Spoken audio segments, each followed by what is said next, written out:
The man gives no indication of registering your presence, but he's aware you're here.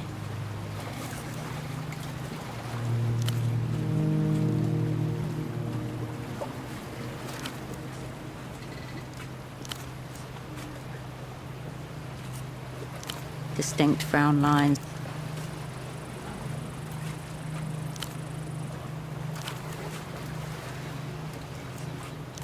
An old, low-slung workhorse with tar patch.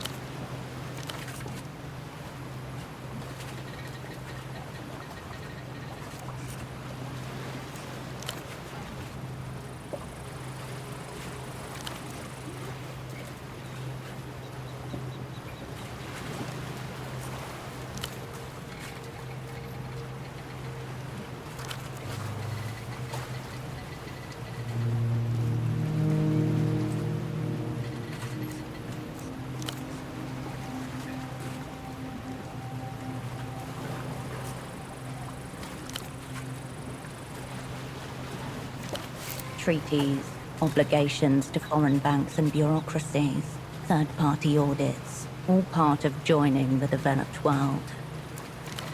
A big gang where no one's your friends, and there's always more palms to grace.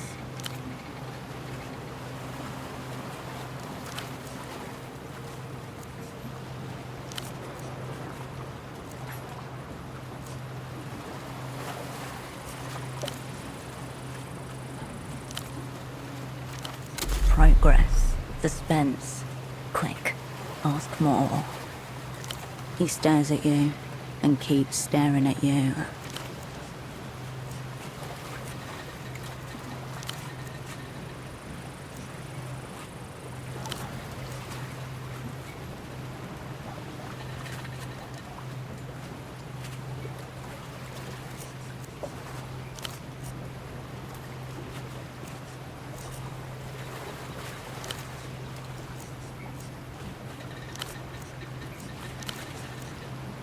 He lowers his head in brief.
The man doesn't react or turn as you approach, your feet echoing off the high metal.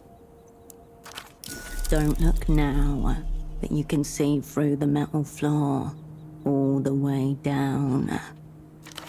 I saw you by that fire exit. You even went in. An implicit accusation there. No. My eyes were on that fire exit. I was really hoping you'd close it. It's a flagrant disregard for safety. It's made it quite hard to enjoy the view. If you get the chance, That'd be greatly appreciated. Still, you've come a long way. Fortunately, the view just about compensates.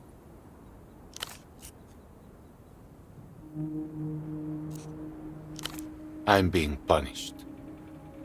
My employer has placed me in an impossible position. I'm a safety inspector, watching the lines.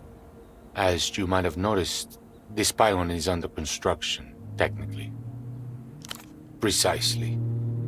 That's because this line, Line 9, will never be finished. Line 9. The same line the man by the aerotram station was told to wait for. Then they would be waiting a very long time. Where to start? This pylon's angle deviated more than expected as the concrete set. Hazardous near water. Shouldn't have skimped on materials. Then there are the clearance issues. The party alley rooftops are higher than the building department's official records. These aerotrams would shear those right off. Since the last round of enter stabilization, they've been trying to force us lifers out. We can be fired, not easily, but they can take away the work that made us stay in the first place. I have two options. I could falsify my reports and declare Line 9 safe for construction anyway, or I could quit. Either way, the company can lose.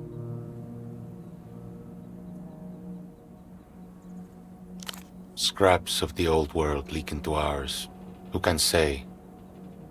But the height has drawn us both. Fortunately, this spot lends itself to reflection. Contemplating my punishment helped me see how to live with it.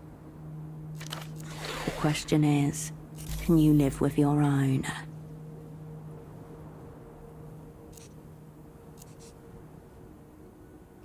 I'm a structural engineer. I believe in stability. What Enter has brought isn't that. Their version of stabilization shifts the responsibility of managing entropy from the state to the individual. Human existence always carries entropy with it. That's inherent in the system. Social insurance, pensions, fair wages, these are measures against the entropy of living. They're also expensive.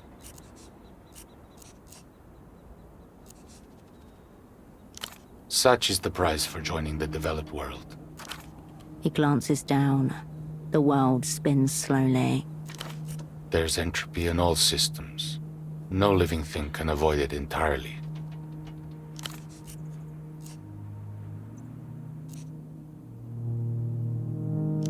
A friend of yours? Oh, all right.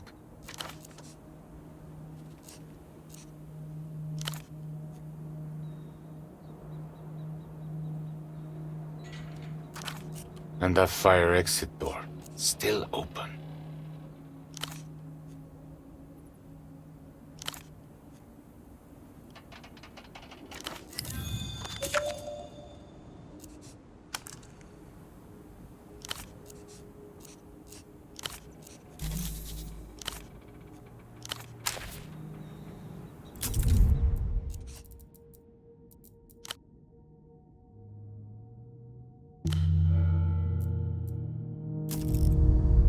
You've come back.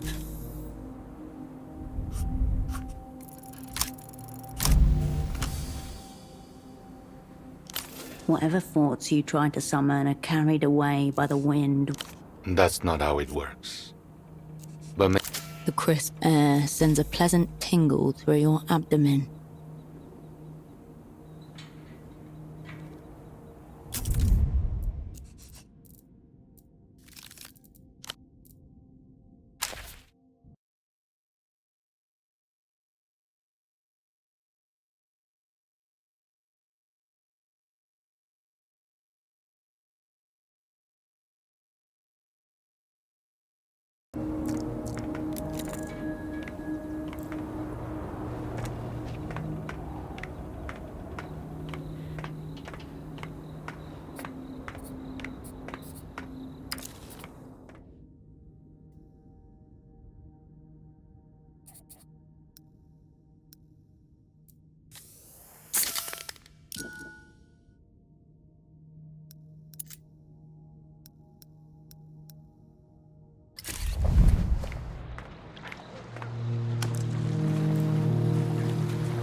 gate stands before you, still locked.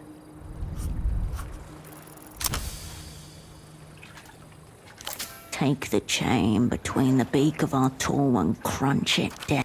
The chain resists, trembles, then collapses in a jangling heap at your feet. Regards from the gang. The metal creaks and gives way. The chain lies bleeding out on the cobblestones. In another life, it would have been a serpent.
The young man leans back, his gaze slowly tracing your outline. Both of his eyes drift outwards, as if pulled by different horizons.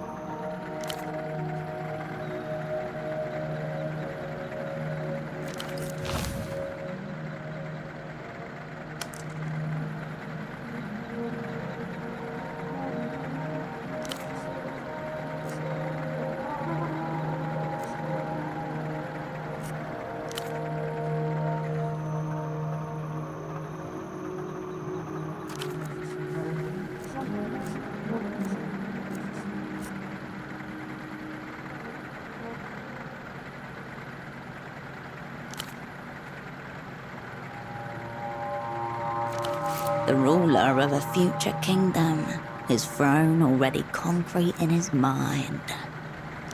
He stares right back, blinking slowly. A practiced calm, he knows how he looks and dares you to question the asymmetry.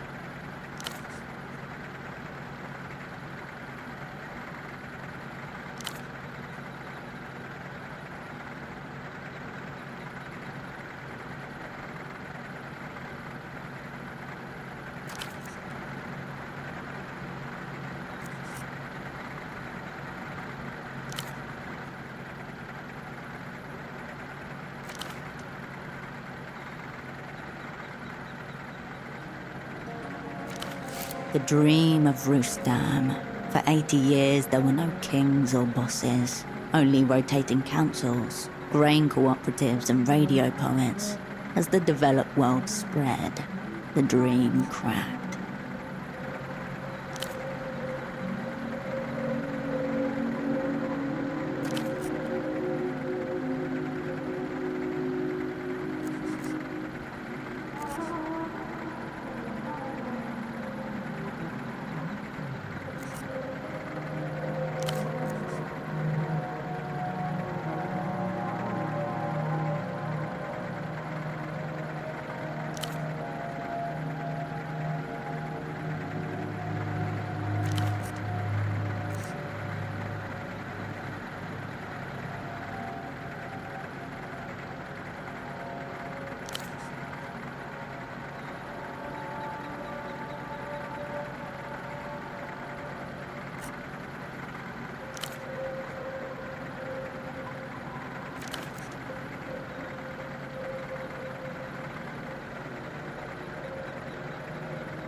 Jacket, pristine, not bootlegged. Nails recently manicured. Money.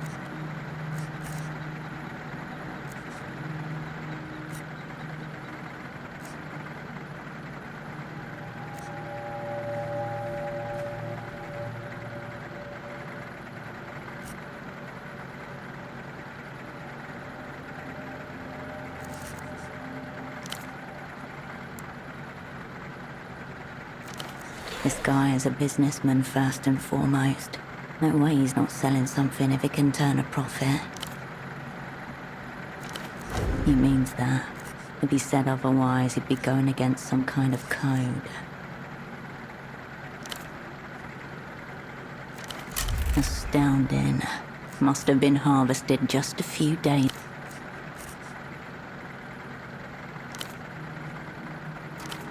Theft, obviously. Presented between his finger and thumb, a small but sturdy metal prong, a lockpick.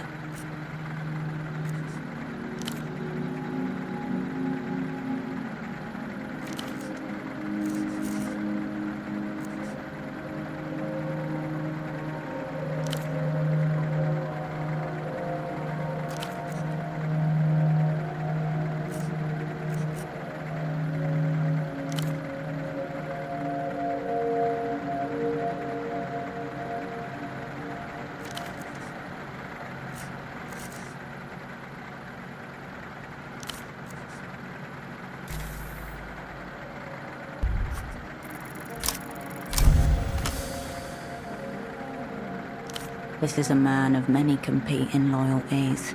His family, his business, his friends. But the one that stays his hand the most? Your answer here must be important. The final test.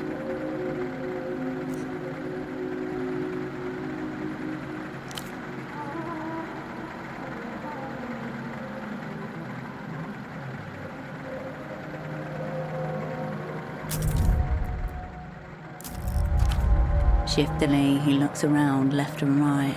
After a moment, he blows in and out, then leans in to whisper.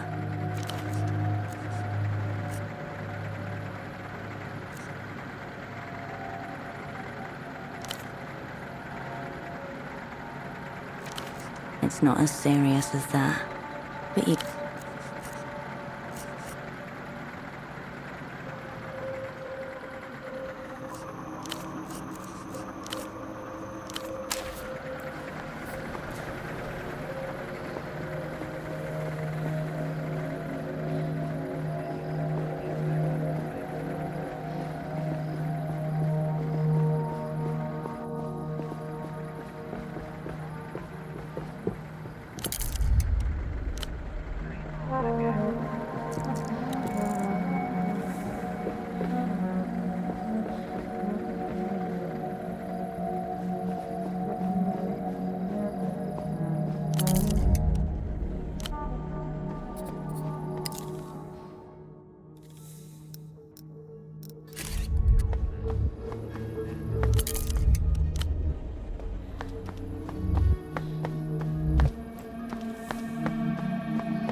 I'll print.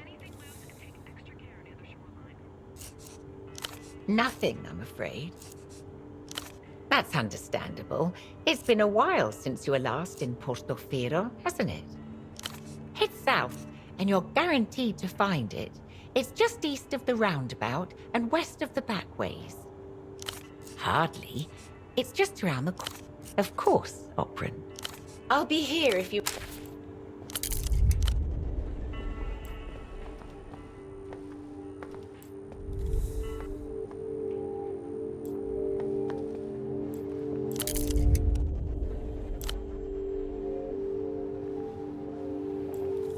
You return to the desk. You turn away from the desk. You return to your doubles.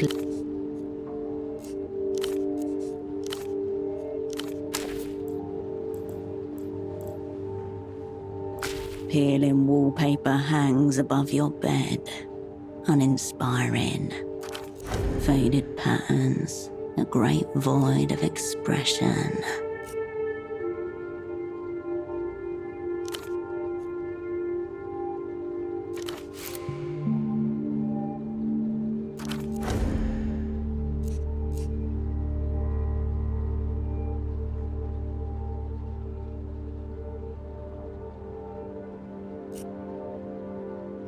The wall has no... The bed welcomes you for a soft slumber. The darkness outside...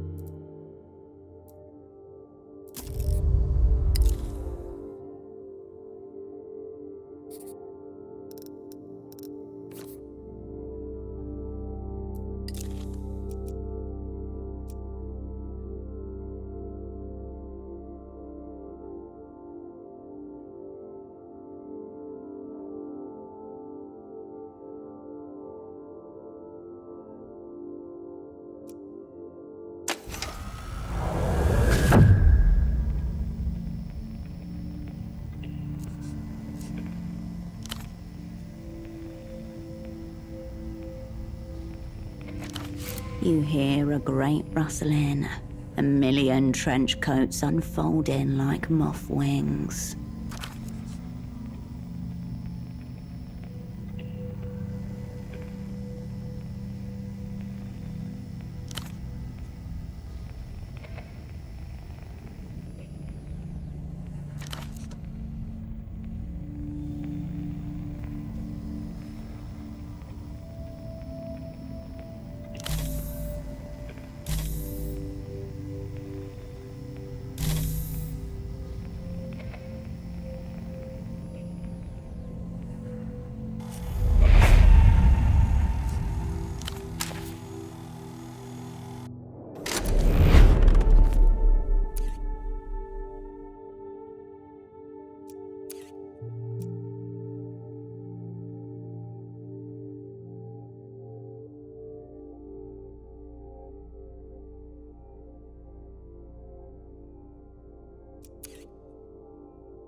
The fax machine awaits. You turn away from the...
A slanted aluminium box is bolted into the pylon's spine.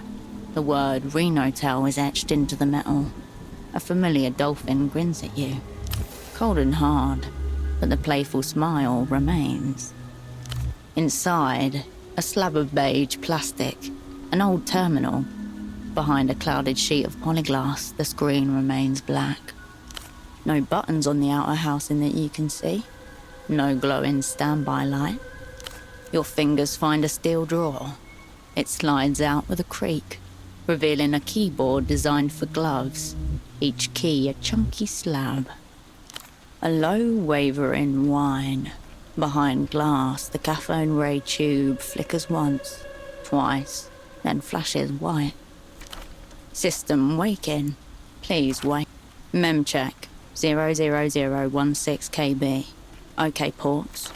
Welcome to Renotel Control version 1.2. Copyright 87 Renotel. Available commands. 1. Line diag. 2. Trunkmon. 3. Network. Based on the available options, this is a maintenance terminal. You might be able to get information on the Renotel network from here. So the name suggests. As for what kind of diagnostics? Around you, hundreds of landlines run up and down the pylon. Assuming you had some way to identify the line in question. You know, for monitoring trunks. The terminal clunks, as if it's exhaling static.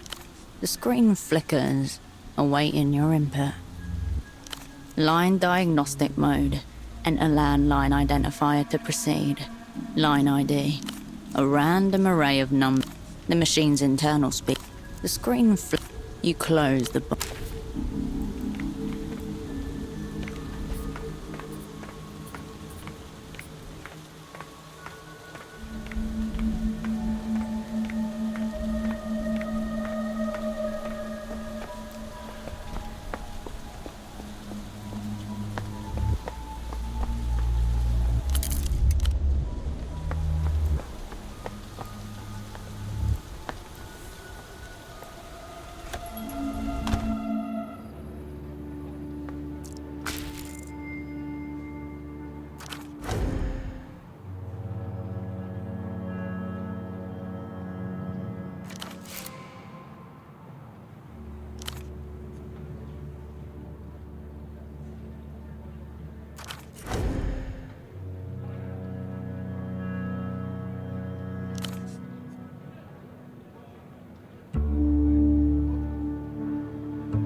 On the wall above, mounted like the taxidermied head of a bull moose, is a toilet.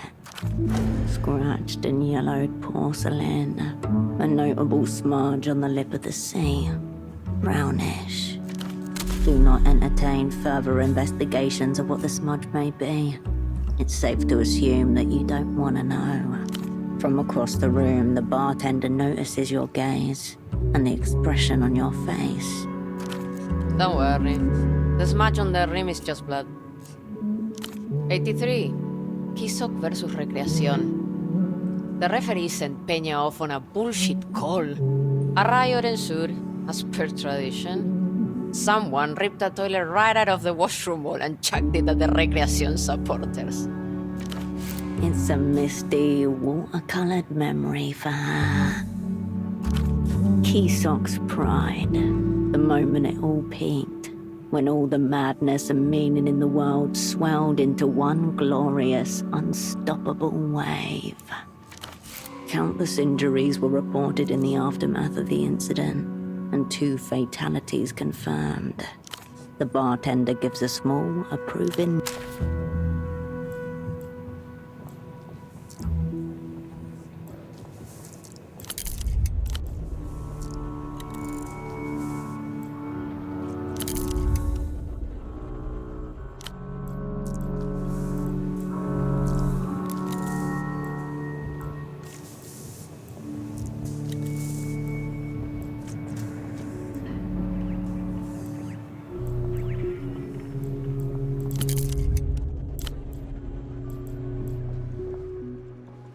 In the machine aisles is a lineup of smokes, candy, and canned coffee.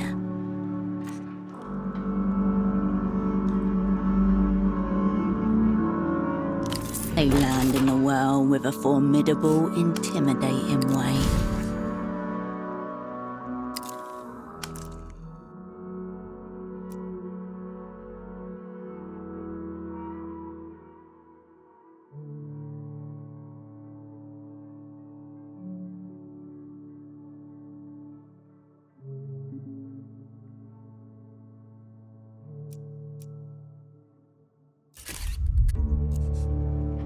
If you change your mind, they'll still be here.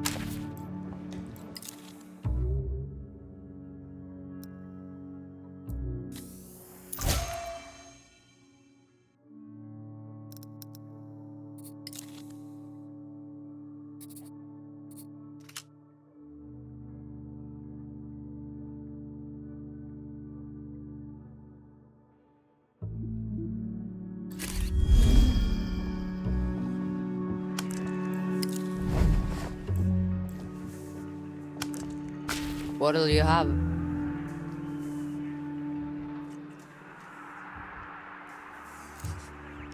You have choices.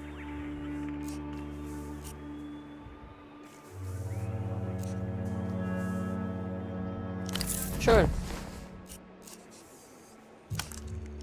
No, I don't think we have. I'm Lucia.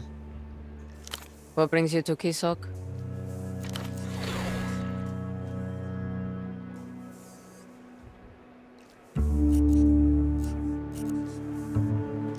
First rounds on the house, then. What will you have?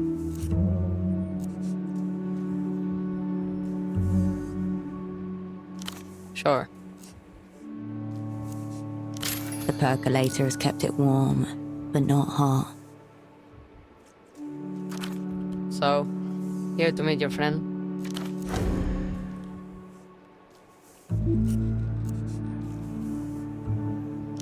Over there. She gestures towards an older man in a booth. His back is to you.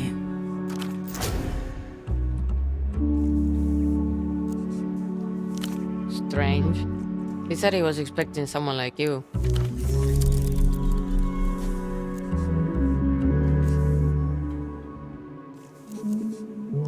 Tall, dirty blonde hair, just got into the city. He said you were in the same line of work.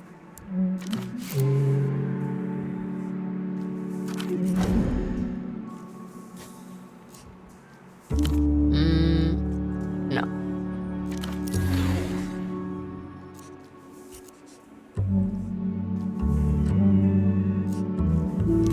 This is about it.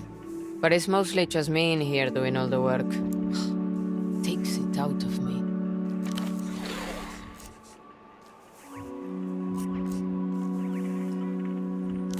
Yeah, we have a couple of kids who come in and clear tables. Sometimes I let them serve, but they're unreliable.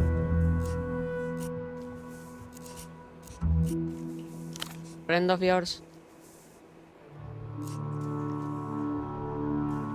He was here a few days ago. Seems to have come in to have a chat with your man over in the corner booth. The one you've never seen before.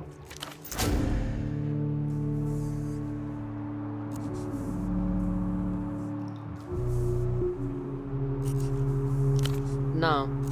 He ordered a round for the table, but your friend didn't touch it. Close by. I grew up about 5 minutes from here. I tried living in the Hill of Pigs for a couple years. Didn't suit me. Came home. If you're born Kisok, you never really leave. You know why they call it Party Alley?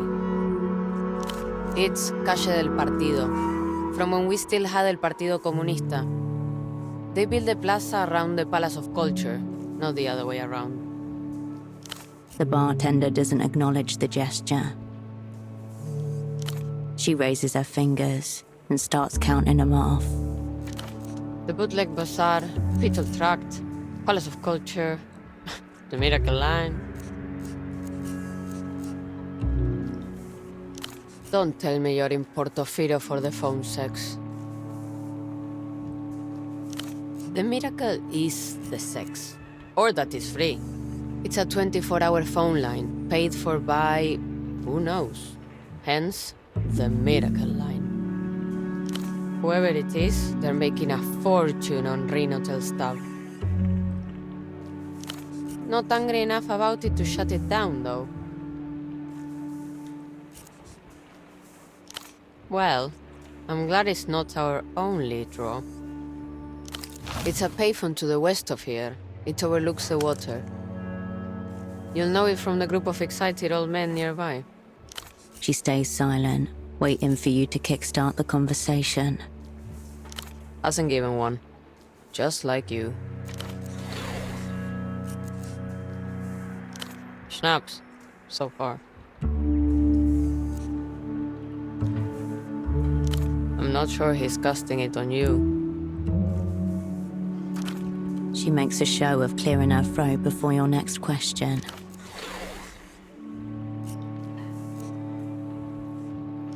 Not much. Mostly drinking and fiddling with paper. Imports and exports.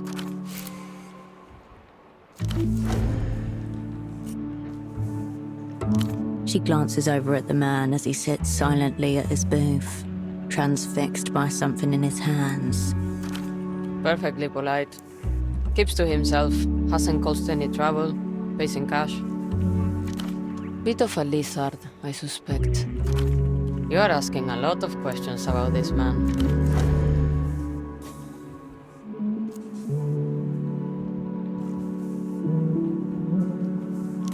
Sure, but that's enough now. Either talk to him yourself or drop it altogether. She picks up a cloth and absent-mindedly starts wiping the counter. Have you bar-backed before?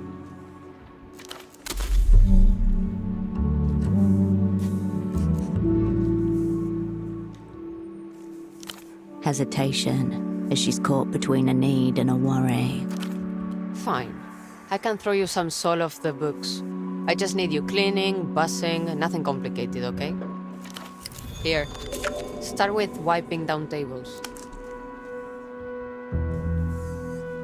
The rag squelches in your hand, oozing grey-brown foam as you glide it over recently vacated tabletops.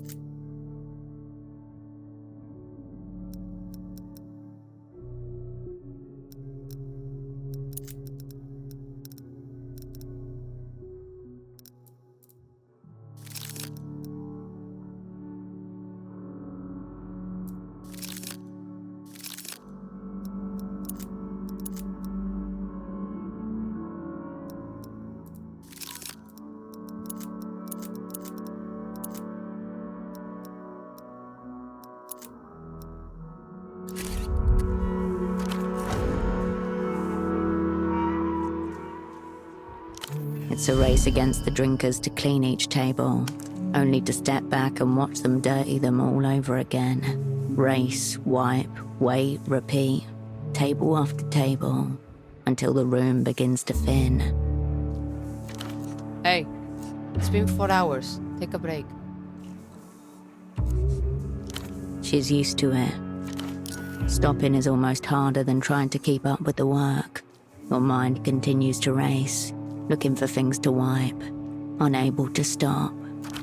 You definitely helped. Thanks. Drink up. We close soon.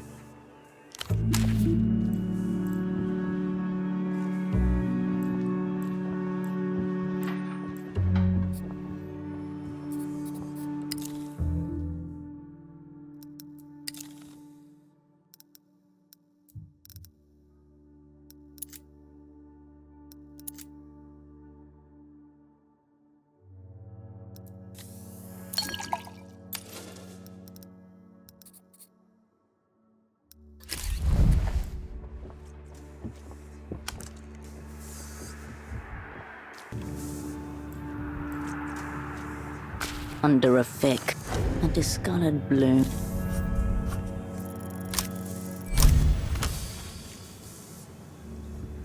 Electrons deflected by magnetic interference. The shadow mask has been corrupted. Without an instrument of magnetic banishment, you are near powerless to exorcise the demons of distortion from the fogged mirror's television. Oh.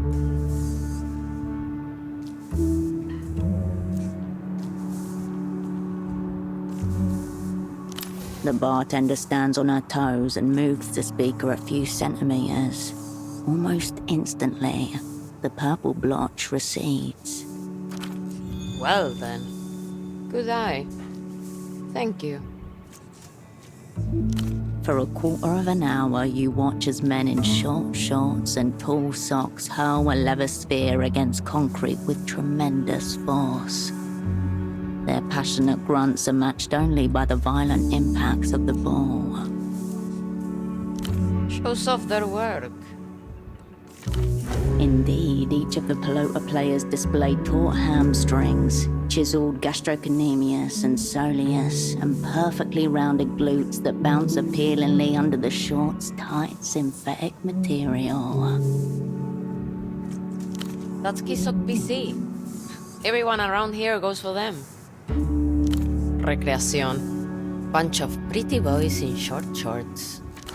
Her lack of expression is so blank as to be an expression itself.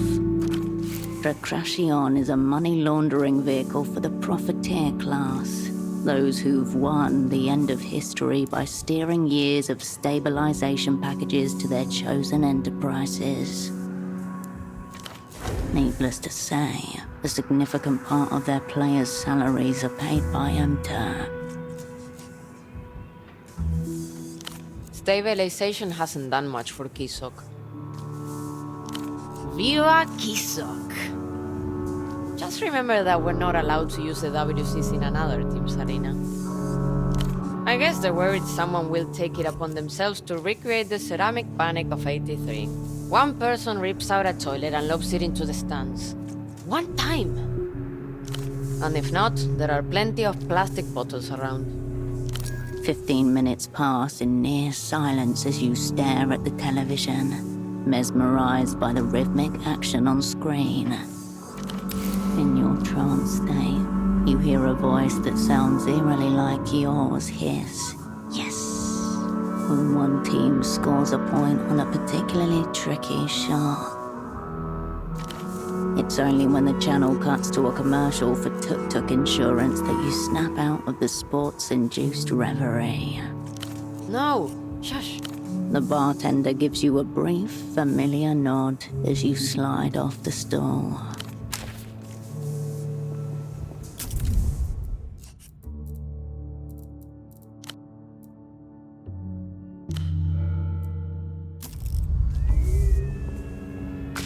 An older man, heavy-set, looks up as you approach. On the table next to him is a large plastic box. An accordion hose runs from the side of it and disappears between his shirt buttons. Operator, bon of you to drop by. Though a bit earlier than I was expecting. It should be said that you've never seen this man before in your life. No matter. You're here now. That's what counts. Some reputations precede. I heard a notorious spy had escaped from the freezer and was running amok in theater. Had to see for myself. This man must be part of our welcoming committee. The gang's legend spreads far and wide. Now here you are, in living color. Cascade, known to some as Herschel Wilk. Your stomach tightens. Predator, caution.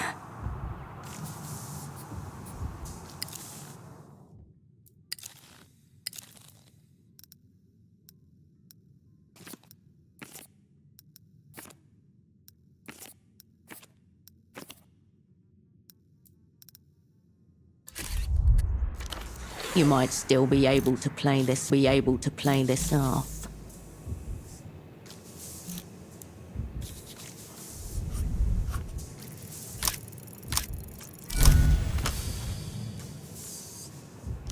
You've been here before. This is your home pitch. Act like it.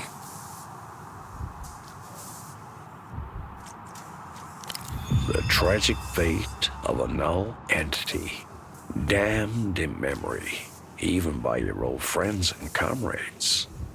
Now I'm just a sad old man in an ugly shirt, killing time at a gaudy Pelota bar. Null entity.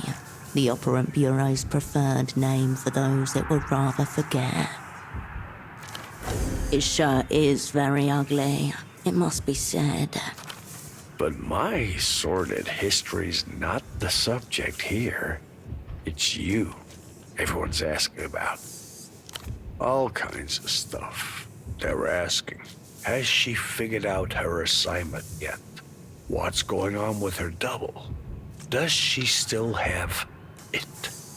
Thrilling questions all.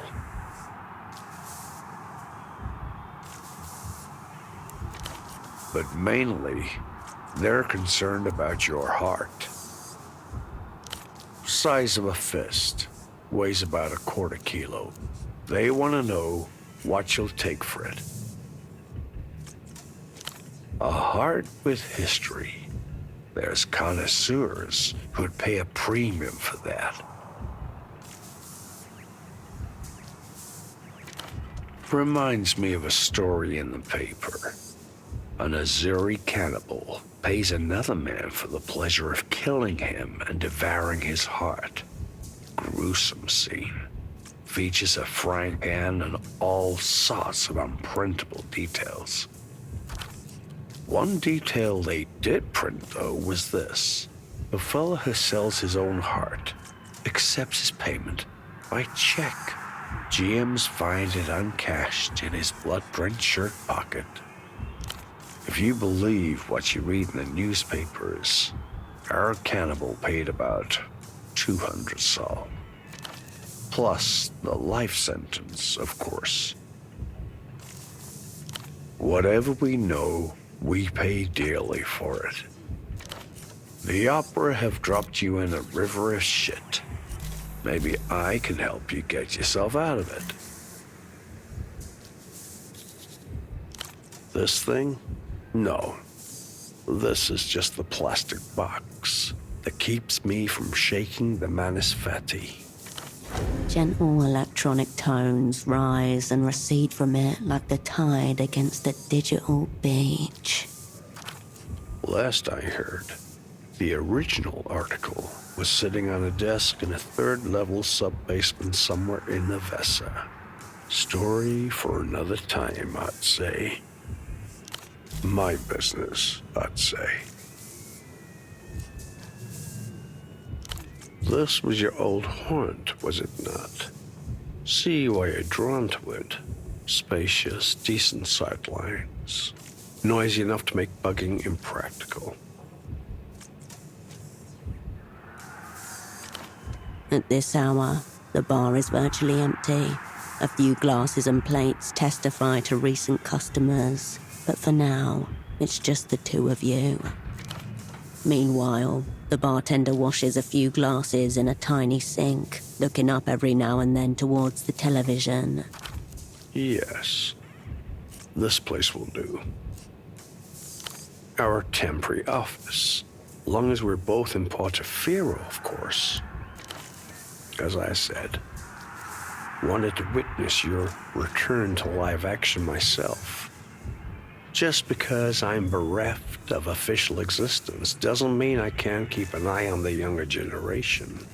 Maybe pass along a little practical wisdom here and there. Verdict still out. Doesn't even seem like you made it as far as your unfortunate double. Almost like you made straight for the bar. Interesting approach. Working with locals. Good. A chance encounter, believe it or not. I took your man's temperature and no more. Gastropod, is it? A brief sniff. Total lack of interest. That bad, is it? He looked rather lost when we last spoke. And meanwhile, back on the material plane, that leaves you without backup. Unfortunately, that seems to be the modus these days. Chiseling hunks of frost-burnt meat out of the freezer and tossing them straight into the grinder. Must be a better way, you'd think. Better grab a couple of sticks and start rubbing. Gets dark and cold here. You're gonna need it if you want to make it through the night. It? That ineffable, inexplicable quality essential to success in theater. Frequently discussed, rarely demonstrated.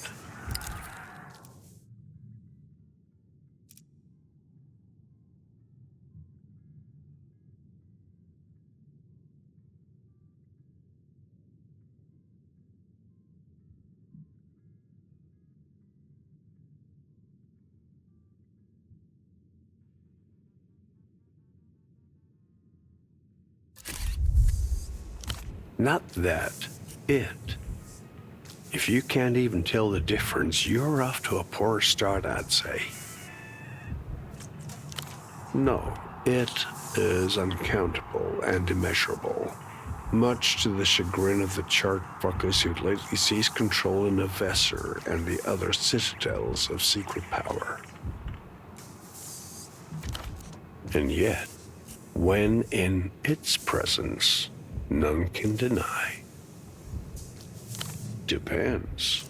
Do you want to grab reality by the face, tear off a false skin, and stare into the abyss of stars inside her skull? There was a time when someone believed you might, seeing as they trusted you to set up the opera's last Portaferro network. Didn't turn out so hot, if reports are accurate.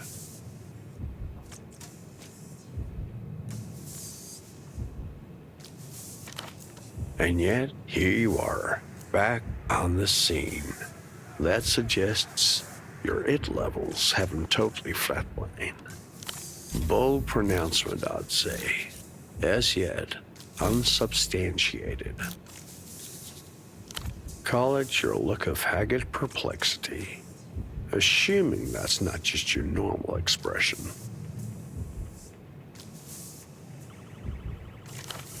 You've been out of the action for 5 years. I've been in this game a long time. Picked up plenty of neat things that could be of interest to you.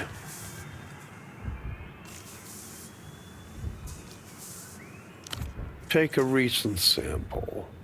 One of your enemies has set up a secret jail somewhere here in Kisak. Strike a chord. The rich one. Enter. Everything you know has directed you to the bazaar thus far. Doesn't exactly scream the bank. My offer is this. I share with you a little from my wall of shadows. You help me with some personal research. Because I've been in a few. And set up a few others myself. Maybe this rendezvous was a bit premature. Tell you what, let's try again once you've gotten a bit more up to speed. I recommend Carmuna, personally. Runs a second-hand clothes stall right by the Canal. Terrible gossip. Never heard a secret she couldn't wait to spill. I'll be here. Forewarned is forearmed. Take your pick. We're nominally in the developed world. That's Amter's home pitch. By that same token, Portaferro was a Lusian penal colony for a long while. Some people think the weeping eye are lurking around every corner.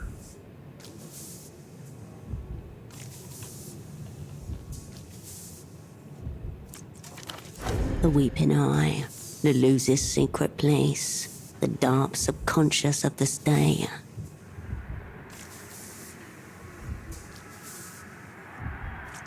He tilts his head, a playful glee in his eyes. The techno-fascists are really treating the place like they own it again. Operating out in the open like that suggests confidence, I'd say.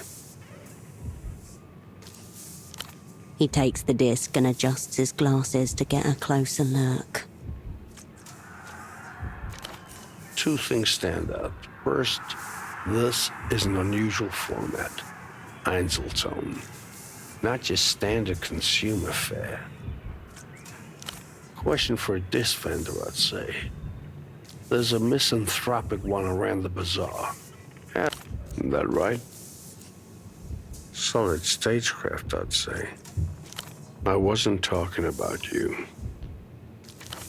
The artist, Ultravioletta, the Lusian electro-pop singer, gone missing, so they say.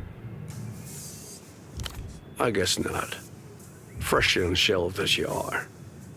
Ultravioletta is quite popular, especially in this city. You but from a dream.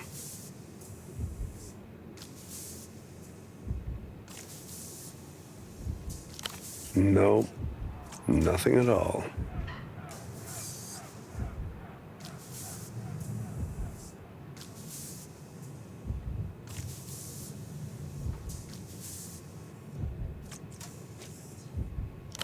Local television personality, though his accent suggests origins in the People's Republics.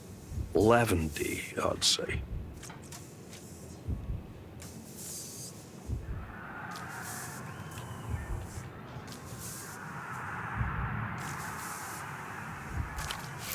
The PR Lavendy, the less socially developed neighbor of the PR Kohila.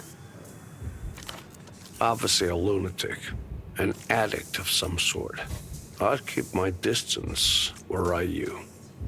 He's got a glorified rat hole in the housing campaign. Calls it his Fortress Studio. Across the rooftops, I think. Please, up around. There's cavorting with the genius loci, and then there's wrapping your mouth around a raw sewage line. That said, he's got tens of thousands of regular viewers. Not bad for public access. Only what's in his red folder? Do you want to hear it? With a great sigh, the man leans back in the booth and closes his eyes. Novessa born. Graduate of the Polytechniker. No partner or dependents, of course. Father was a noted cosmonaut. Taught life sciences before his recruitment. Cryptonyms are never so arbitrary as they're meant to be. When it comes to names, the mind demands something that sticks. Stiglitz. Thomas. The old man's eyelids flutter as he continues. No remark-worthy sexual tendencies. High attention to detail. A mild allergy to his own sweat. Occasional flashes of grandiosity. That last point may sound familiar. A joke. Your flashes are more than occasional. You were chosen because his skill sheet was thought to complement your own. How that translates interpersonally. More for you to say. It's certainly pretty for you to think so. Inconvenient that you'll never find out for certain.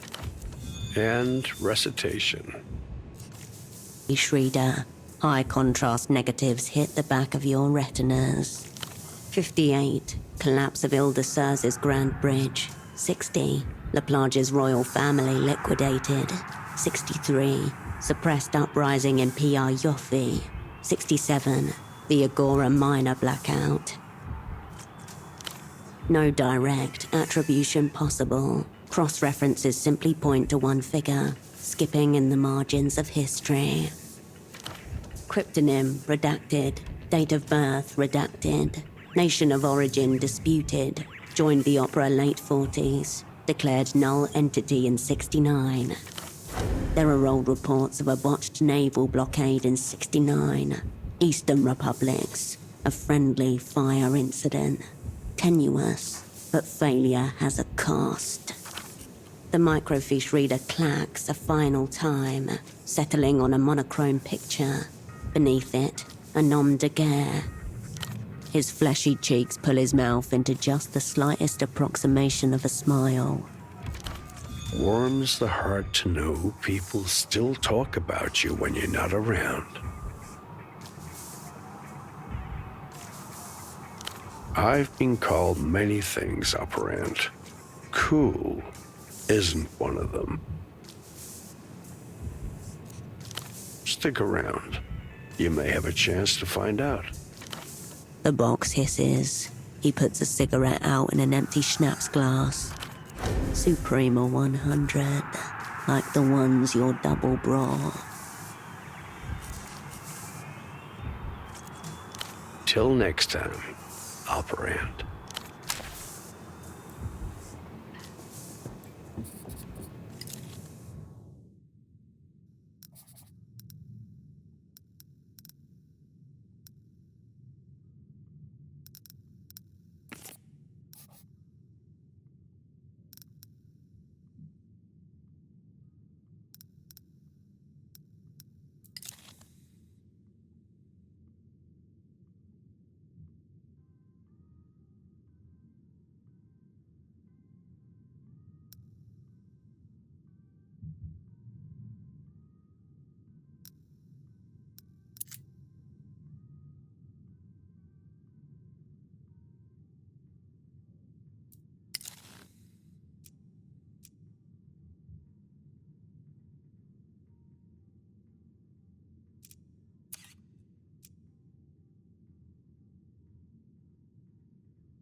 Vending machines are basically a 10,000-year-old grift. You ever think about that? Right. Figure there was this hairy guy once, the Paleolithic hustler. He's stuffing berries in a tree hole, and then he gets an idea. This prick finds a big, heavy stone and drops it over the hole. You want berries? I'll give you some, for a flint or a seashell. Boom. History's first vending machine. Some other guys pushed back, definitely.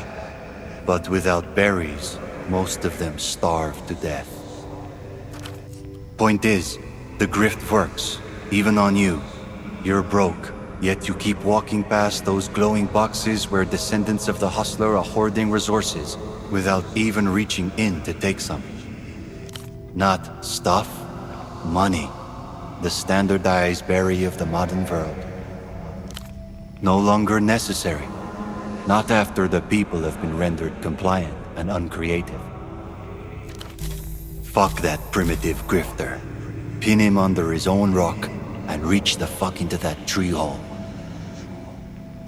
You can already hear the pseudo-verbal sounds of proto-hominid liberation.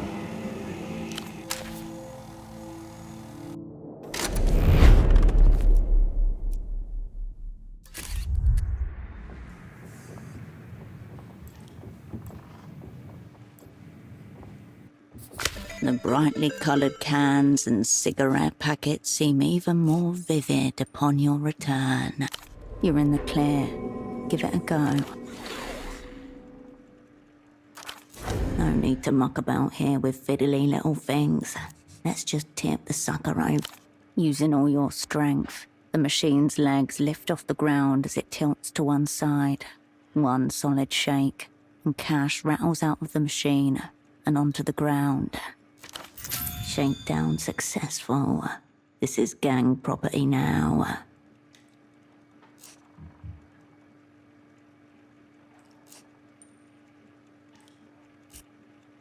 You turn away from the machine.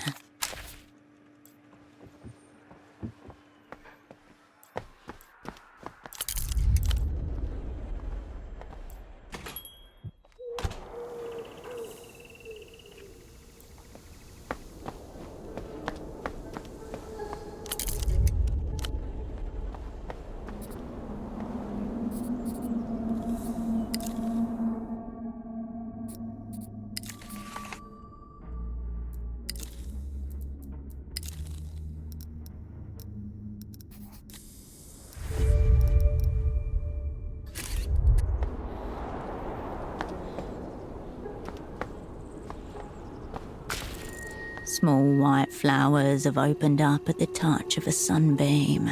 Tight buds unfurling. Pale, fragile things. A delicate fragrance rises from the bush. Jasmine. You breathe in jasmine and cold air. Soft and thin as hope. You blink. An hour has passed. The sunbeam is passing too.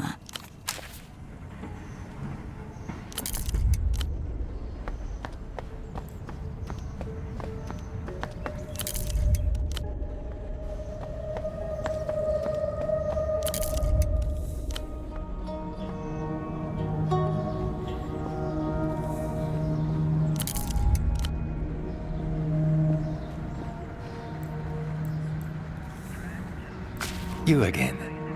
Any updates on the 9? But how can that be? A gentleman from the Carabineros said it would be in service any day now. A handsome foreigner. The Carabineros were playing a trick on him. You'd think with all the empty money this place has gotten, they'd have fixed their aerotrams. What am I supposed to do now? I was simply passing through on my way back home to Sundark. I had been working in Copablanco, but the work dried up. That was more than a week ago, and, here I am. Despite his predicament, he's kept up with hygiene. His beard is shaved, his nails well manicured. I'm a political economist by training. It must be said, this is the most handsome political economist you've ever encountered. Well-versed in theoretical and quantitative approaches. No, I must say my combination of the two is rather exceptional. Ah, you're shallow. I see. No, I'd say for a Sunnis man, I'm at best median. Well, not in so many words. Circumstances. I studied on a very generous MTER stipend, one of those programs to take gifted but under-resourced youths from the periphery and educate them in the developed world. But recently, the Sunnis government put its first computer. Suddenly, they found they no longer have any need for political economists. Let's put it this way. You don't really hear anyone speaking of the Sunnis' socio-economic miracle. One national computer in the right hands could be, as they say, a game changer. Long story short, reality forced me to make alternative arrangements. How to put this? You're surely familiar with the concept. A somewhat rich older lady wants a nice exotic husband without the lifelong commitment, yes? Meanwhile, a clean, well-behaved man from the periphery wants to see the world but lacks the necessary capital. The woman pays for his relocation and gains a valuable commodity. A high-quality Sunnis husband. No twitch, no hesitation. He's reclined into that reality long ago. If a woman of means wants him over other options, that makes him a luxury. He likes that.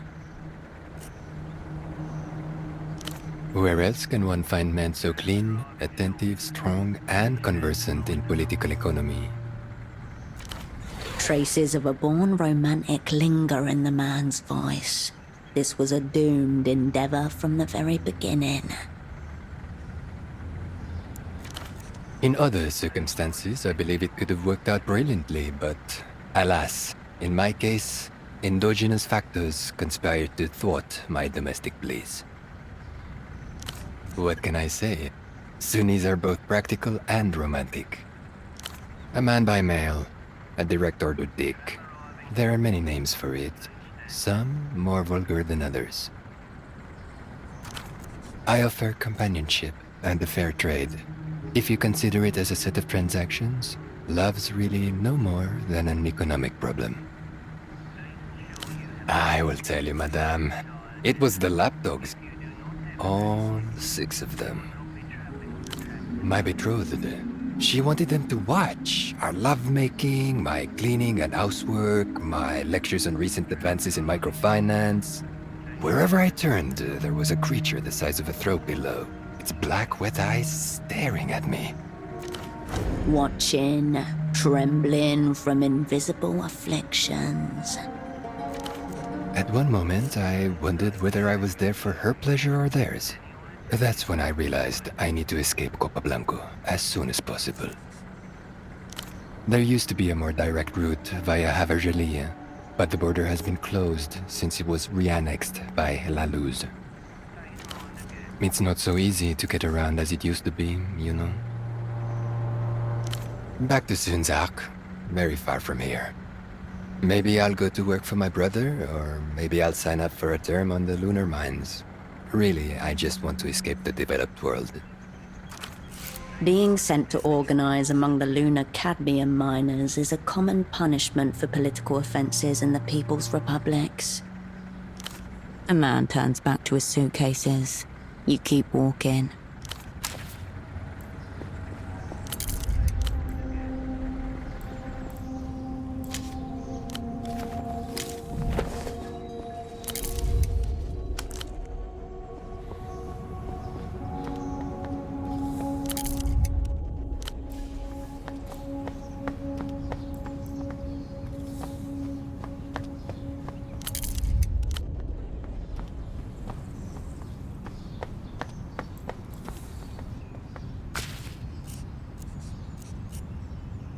With pleasure.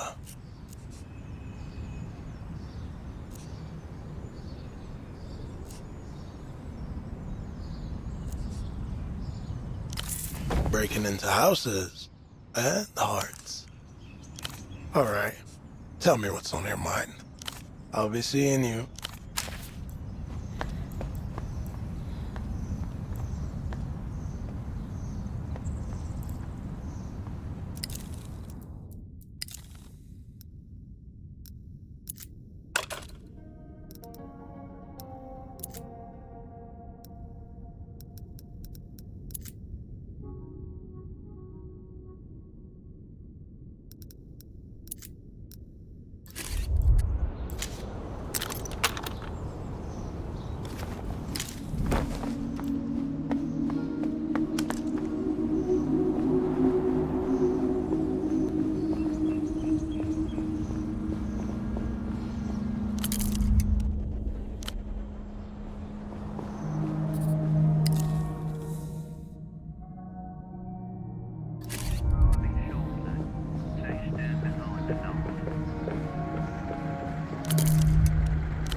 it's you.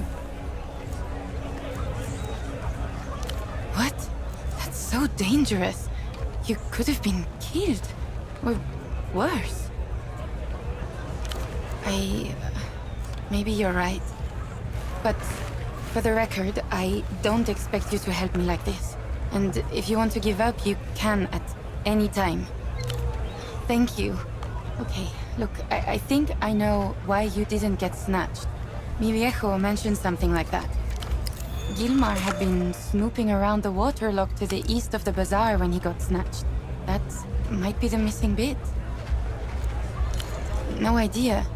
I think Dad looked around there himself, but before he could tell me what he found, he was... Gone. Just don't get hurt. What takes your fancy?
Must be some party you're going to. You need anything else? Thanks for stopping.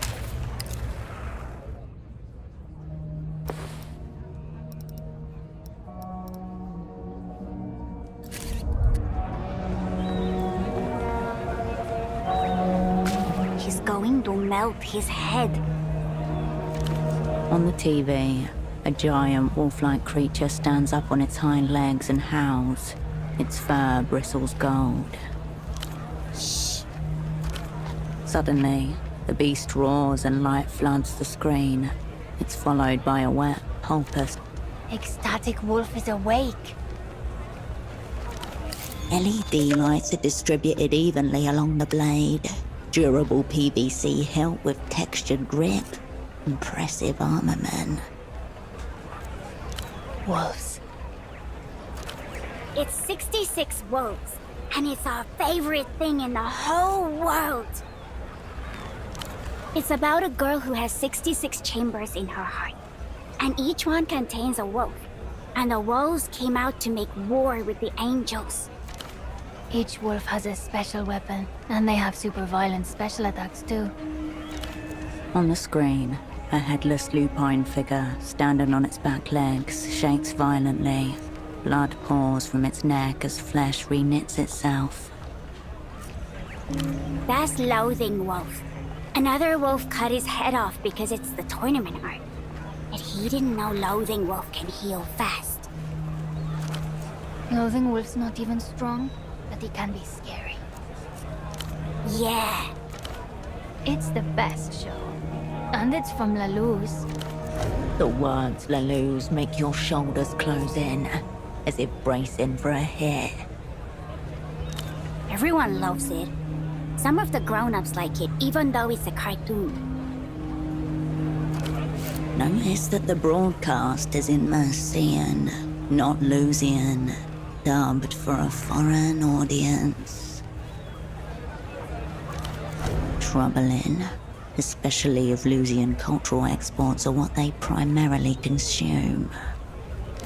The music man.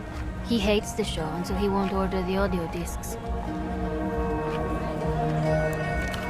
A neurotically organized stall, about 10 meters west.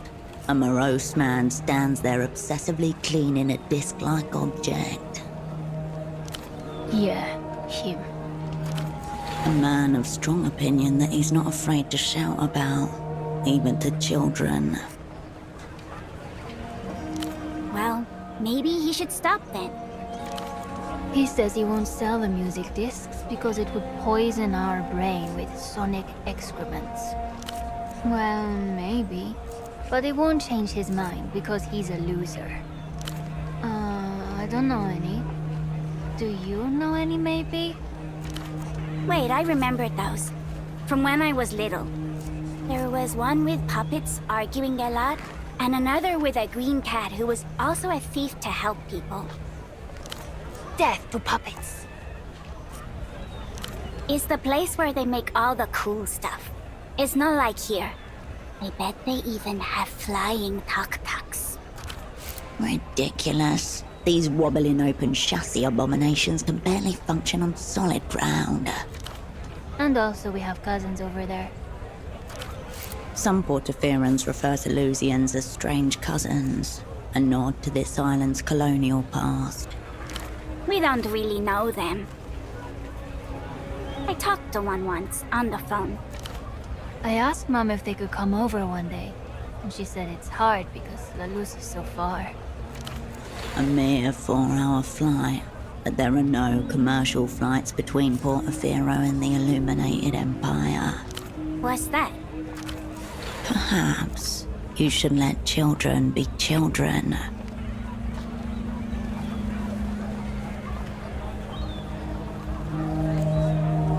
But the wolves aren't people. So we can keep watching. It's Pathos Wolf's flaming claymore. These kids are lost. Their hearts belong to technofascism. Yeah, my auntie brought it back with her from a trip. So many. There's the weapons and action figures and t-shirts and stickers and backpacks. But the best are the drinking cups. Everyone wants those. Special. What do you mean? No? No. I don't think so. Probably not. You can drink from them. There's a straw. And they look like wolves. They're big, and each one looks like one of the 66 wolves. But you can't buy them anymore. Because no one has any. The boat people brought some cups once, but then the adults went crazy and bought them all. I asked the boat lady when she would get more, and she said they're really hard to get, even in La Luz.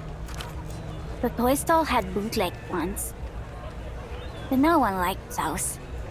The wolves looked all melted. 66. You know, like the wolves. We've only seen the ones from the redemption arc. All the others you can only get in La Luz, I'm pretty sure. The redemption arc has 6 cups. There's Tyrant Wolf, Placid Wolf, Dream Wolf, Critical Wolf, Stubborn Wolf, and Eager Wolf. Alright. So... You can ask. We know everything.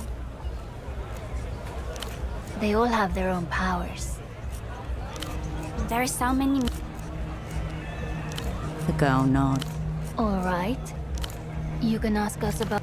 No, remember what Mom said. Okay. You can ask some stuff, because there's people around, and I can scream real loud. It's been years since you interacted with children, so a reminder. Be nice. Be normal. Yep. Doing well enough so far. The music man wears glasses, and sometimes double glasses. It looks dumb. She doesn't mean him. He's been here since forever. And he doesn't wear suits. Yeah, they have no idea. Odd.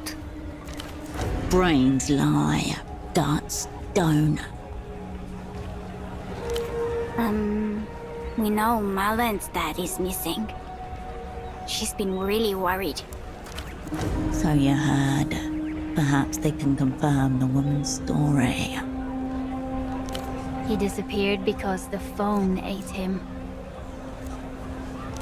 She didn't say the phone ate him. But why else would her dad disappear? We know what her dad looks like, because he's been here before. That she's been showing everyone else just in case. Are you going to find her dad? Oh, good.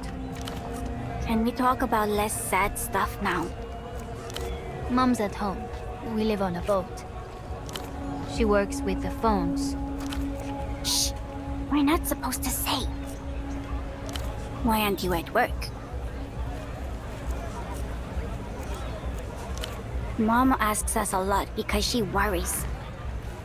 There's no school today. Or tomorrow. That's how it is now. We have 2 weeks of school, and then 2 weeks of nothing. Antonio's mom said it's because foreign politicians. He's my friend. He lives on another houseboat. No school for 2 more weeks. Yay. Since 2 years. I remember, because I helped Arla with the alphabet. Shut up. I knew the letters already. But it was only 1 day a week at first. And then our teacher said she had to help other schools. So now it's like this. Antonio's school doesn't open anymore. He's so lucky. I wish ours was like that. Don't say that. Mom said we might go to the one in the sunset, but she didn't seem sure. A bourgeois district in the northern parts of Portofino. No, we do loads of stuff. Like watch TV. Sometimes I go to the Canal with Antonio and the others. We have homework. I make sure he does his. But it's not the same. Like how Cunningworth did it. He started the Moonlit Brigade and went to liberate the Hallowed districts.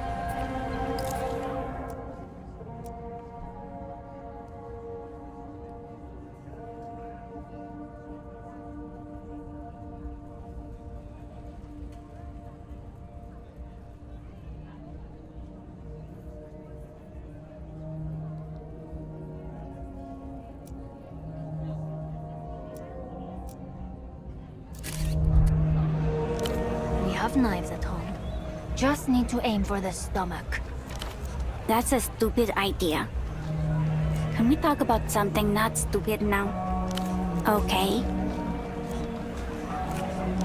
Well, we could try, maybe. Do you know any good shows? We love Pelota. You like it too? Viva Kisak. We already watch Pelota at home with Mom anyway. But it was a good suggestion.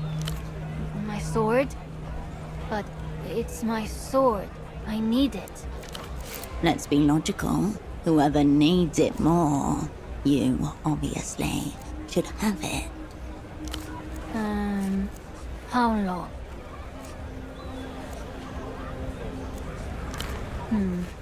Maybe that's not so bad. There was no need to restrain yourself. Our aunt got it for him for his birthday. He can't just give it to you. If you want it, then it has to be fair. With honor. That's just stuff you can say. Honor is in the actions. When Dreadwolf met with the legendary Smith Kuro of the Grey Fang tribe, Dreadwolf didn't have coin. So she traded her Reventide pendant that she had since she was a pup, so Kuro would make her a dagger. The Phantasmal Stiletto. It's so sick. So you have to offer something big, or else it's not fair and he keeps the sword.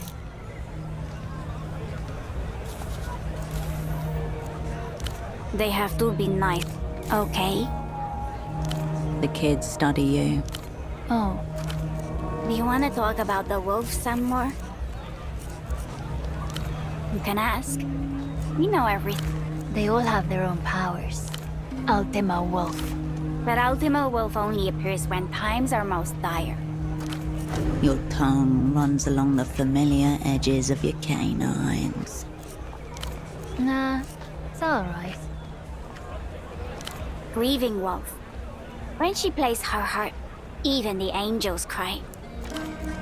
She also ate Napia's sister while they were all locked inside Napia's heart. Not just her sister. All the people she loves are trapped in there, forever. That's how Canopus's curse works. Zealous Wolf. He destroyed the moon with his gun hammer. His gun hammer was forged by the Elder Wolves. He also blew up an ocean, but they only showed that once because of the seizures. Yeah, he did it to get back at Polaris. That's his mom. Zealous Wolf is only part wolf. That's why he has wings. Polaris forced him to join her order of Dark Seraphims. She's too strong to fight. So Zealous Wolf tricked her instead. You can't be an angel if you do a stellar sin. So, whoosh. They don't talk to him. They like the moon more. It's easy. You just have to memorize their names. I did. Zealous Wolf, Tyrant Wolf, Raging Wolf, Reviled Wolf, Stoic Wolf, Fear Wolf, Pity Wolf, Yearning Wolf, Sensitive Wolf, Hysteric Wolf, Ecstatic Wolf, Passion Wolf, Tender Wolf, Sorrow Wolf, Insecure Wolf, Grateful Wolf, Seething Wolf, Psycho Wolf, Gentle Wolf, Dream Wolf, Vent, Shy Wolf, Jubilant Wolf, Sure, Zealous, Seething Wolves, Dream Wolf, Venture, Shy Wolf. There's so many more wolves. The angel Canopus cursed her before she was even born, because of her mom. It was vengeance. No, now she serves Canopus in her war against the other angels. There's Deneb, Polaris, Razzlehog. Razzlehag is gay. He's the gay angel. Shut up. I like him. And that's not how angels work. Not really. They only come out when she gets in trouble. Or when they get hungry. If she doesn't feed them, they try to devour her heart. The phantom weight presses on your chest as you picture this girl, waking up each day to a world of wolves and monstrous angels. All the time. That's the point. No. Then her heart would be empty. And the story would be over. Mom says it's good we spend time outside.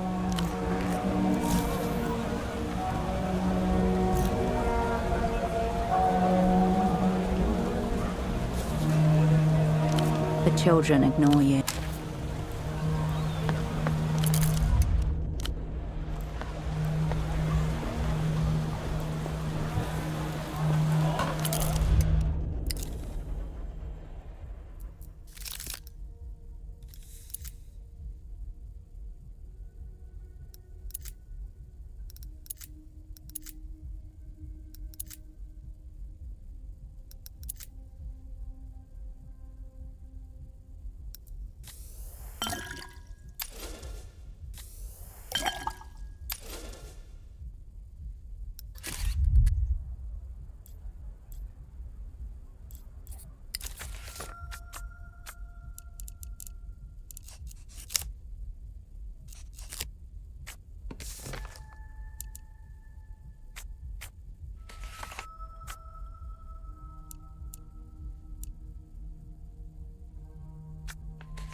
Off-brand driver, cheap plastic housing.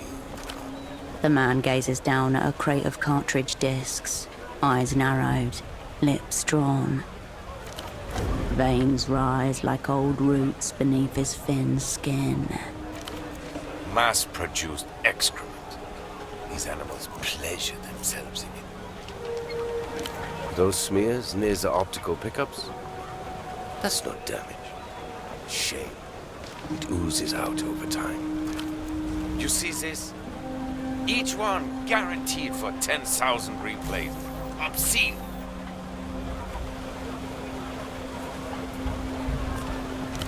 No. I'm talking about cultural ephemera. Speciality. But, as you can see, I spend my days backed into a corner, hopelessly outnumbered by the dead-eyed horde, dreaming of format-assisted auto-annihilation.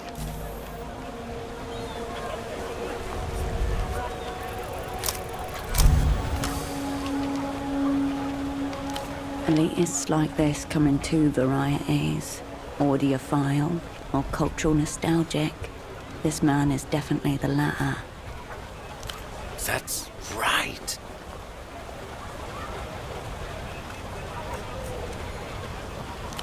Most people can't tell the difference between a base pleasure and a higher one.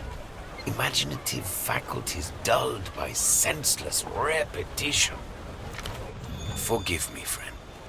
I'd mistaken you for a common replayer. This is the highest compliment he's paid to anyone in months, maybe years. Too much to ask, I expect, that you're a fellow Einzeltone aficionado? Einzeltone, no entries found, and no point trying to pretend. One of a fast-fading few. Go ahead, browse away.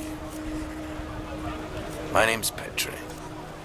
If you need anything, I'll be here, lamenting what's left of the culture. Only doctor I know is Hugo. Has a houseboat not far from here. Missing? Is he? I'm not surprised. That fool and his friend would wander into the jaws of a lion if they were told to. That TV show. Idiot with a bag on his head, your regular stop for hysterical lies and paranoia. Every night at 9 p.m.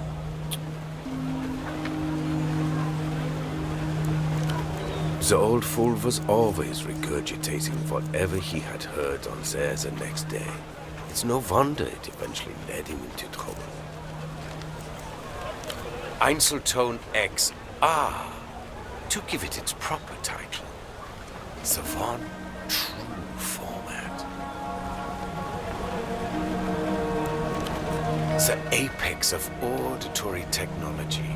A high-fidelity yet dynamic sonic experience that self-effaces after a single play. A magnet embedded in the disc erases its contents as it's being listened to. A technological muscle flex. Reproduction and erasure just millimeters away in space. Milliseconds in time. As in life, everything happens only once. Replayability is oblivion. The end. It loses its resale value. And the uninspired replayer who listened to it loses a piece of their soul. Oh, yes. Completely. Though they'd have to have been pretty soulless to play it in the first place. Mystery solved. Pseudopod listened to a priceless tape and lost his soul. Correct. It erases acid plays. The inherent idea being, of course, that you never play an Einzeltone and have a more profound experience because of it. Some say that was the intention behind the red color scheme. A warning, so you would never misplay it. I think it was an aesthetic choice, personally. Did he say red? With Einzeltone XR, the first time is the only time. Ex-remnants. Pretty esoteric term with Extremely. The Einzeltone magnets are so potent that the erasure is absolute. The X is meant to represent the negative, the complete absence of sound or vision. This was a very conceptual time for storage media, you understand. It was a very beautiful time, too. You can imagine the use cases yourself. Rental markets, promotional copies, that sort of thing. The technical origins are trite. espionage potential, immense. The burn after reading function built into the medium itself. For one, it would spare you from having to eat all those documents. Its deeper purpose is simply to exist, to remain in a rarefied realm of pure potentiality and infinite beauty. Don't forget, we too are single play only, erasing ourselves moment by moment. What do I look like to you? A common replayer? There's that word again.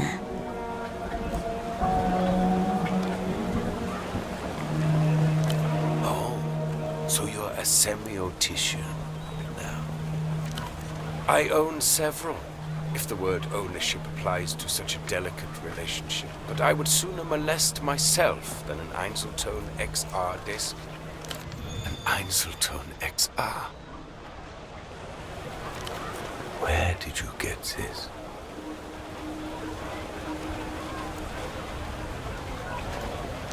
Oh, not mine. Humanities. Einzeltone hasn't been available to consumers for a decade. A disc in good condition is worth thousands of salt to people who appreciate its wonders. You played it? Filthy animals. Those. Better they recalled them all years ago. Better a mass manufacturing fault than this, to save them from this humiliation from being passed around like... The vendor deflates before you. I'm sorry. Talking to the Einzeltone, not you. Ultraviolet is a pop singer.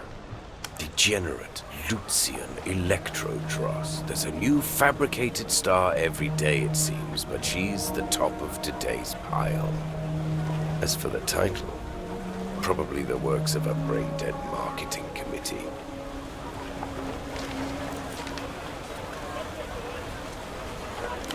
The fact that it's committed to Einzeltone suggested some kind of promo copy. Some new advancement of degeneracy from across the Nos Correntes. Of course it's real. You can't bootleg an Einzeltone. Another of its enduring qualities. This ultraviolet has gone missing at the moment. Kidnapped by counter-fascist radicals, whatever that means. Lucian marketing plot, if you ask me. Could be the work of the militia Ruben Rouge, extreme communist fringe group. They've ransomed public figures before. Yes, that's the point. It's a beautiful new face of techno-fascism. The vendor looks at the red disc and runs a thumb over its surface. None of this is the Einzeltone's fault, of course. They can't control what gets seared upon them. No, I'm afraid it's not. No more potential, only anti-potential. Replayability is oblivion. The end. You seem to have misunderstood my soliloquy. It's done. No más. The beauty and the tragedy of the format. I hope you dispose of it with dignity. I think a private ceremony would be most appropriate. You'd like to hear more. I judge you to be a woman of culture. You should understand the inherent value of Einzelton XR.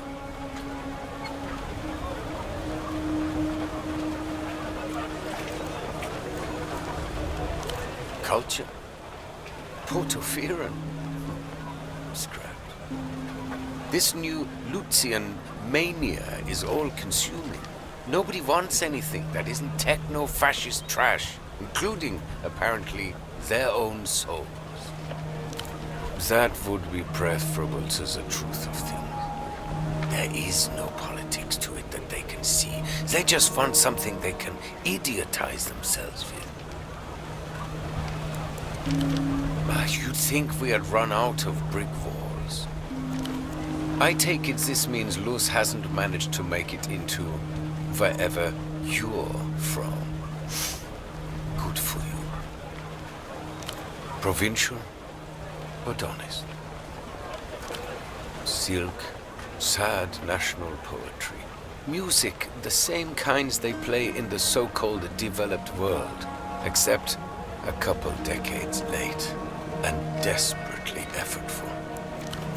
Fuck this. You want blood, dopamine, wolves. Yes, exactly. Nice. That's why I'll be here, enjoying the front row seat to the downfall of culture. That is my punishment. Wonderful. Interminable. Every day there's new formats, categories, each one more depraved than the last. Of course, I can't say that out loud.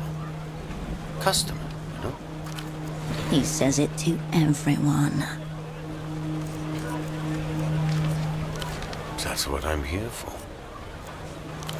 Well, it isn't. Anything we once had has been consumed, overwritten, digested, and shat out by Luz. And the worst thing is, we know it. We just... The culture blockade was designed to prevent this. But now anyone with the wits to create anything new just spends their time devising ways to get past the signal blockers and access Lucian drivel. Whole thing's a myth anyway. Failed project. Most of the crates I get from Luz come stamped by the Ministry of Mass Culture. They want it all out there. Yes. It's not like talking about it will make any difference.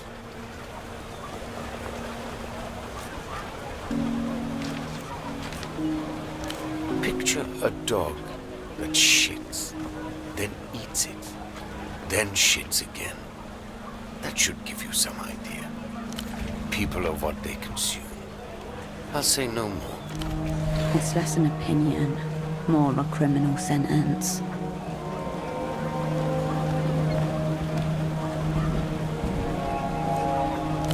The world is what it is, my friend. I think you understand that very well. Still, we persevere. Or at least we persevere to persevere. Shelves are over there. Mostly crass replayable formats, but such is the degenerate society we live in. Well, there was a certain period in the early years of Portophiran independence when everybody on this cursed island was holding their breath waiting for La Lutz to invade. But nothing happened. Instead, a few years later, the radio signals began coming in. Pop music, radio operas, later television shows. And here we are, on the front line, spreading our ears and legs wide open. I can't be sure, but I have reason to believe the media they let reach us isn't even the same one they broadcast to their own people. It's made for us. Export-only propaganda. Imagine what they reserve for domestic consumption. When the city caught on, they put up the signal blockers, but it was too late. hopelessly. Like heroin addicts, but with no chance of rehabilitation. The vendor's eyes narrow behind his orange lenses. This is a media store, not the missing persons division. Lots of one of the GMs with questions like that. The Guardia Municipal. Street cops.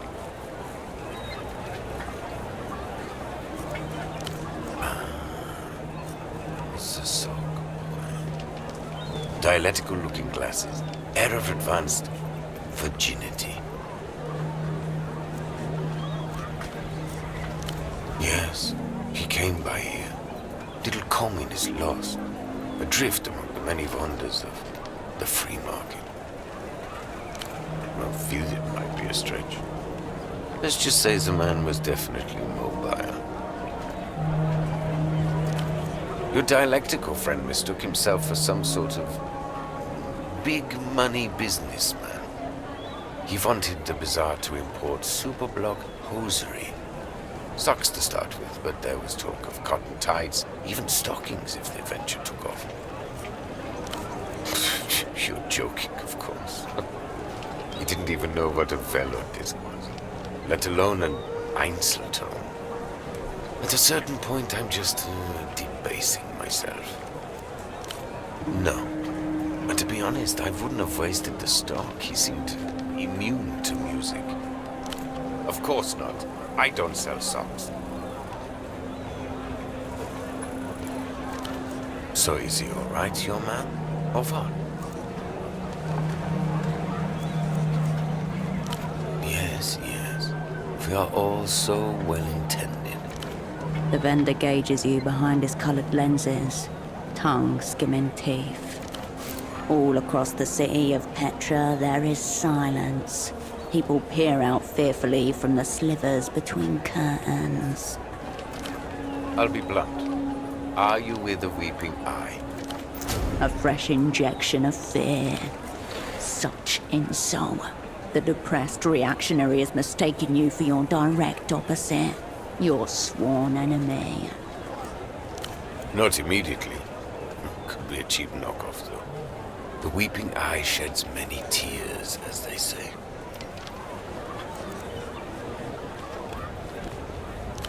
Depends on how much torture they go in for.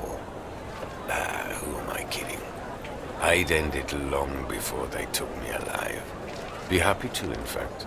Shard of velodisc kissing the wrists. One-way stroll into the canal. My point is, your colleague was asking questions. Now, something's obviously happened, and here you are, also asking questions. Given the current climate, no one wants to answer these questions. Then I would attempt to educate, obviously. I'm not some kind of street hustler, friend. My merchandise is mega premium, the best this side of the big blockers. I'll tell you what I told your sock friend. Speak to the boatman down by the vest docks. He's the one who knows the underground goings-on around here. We're just the vendors. Like I said, no one is going to take kindly to being interrogated these days. But your friend was there. I guarantee it. Talked to the boatman a good half hour. After that, I know nothing. Wonderful. Now for all our sake. If you want to talk media formats, I'm your man. This other stuff.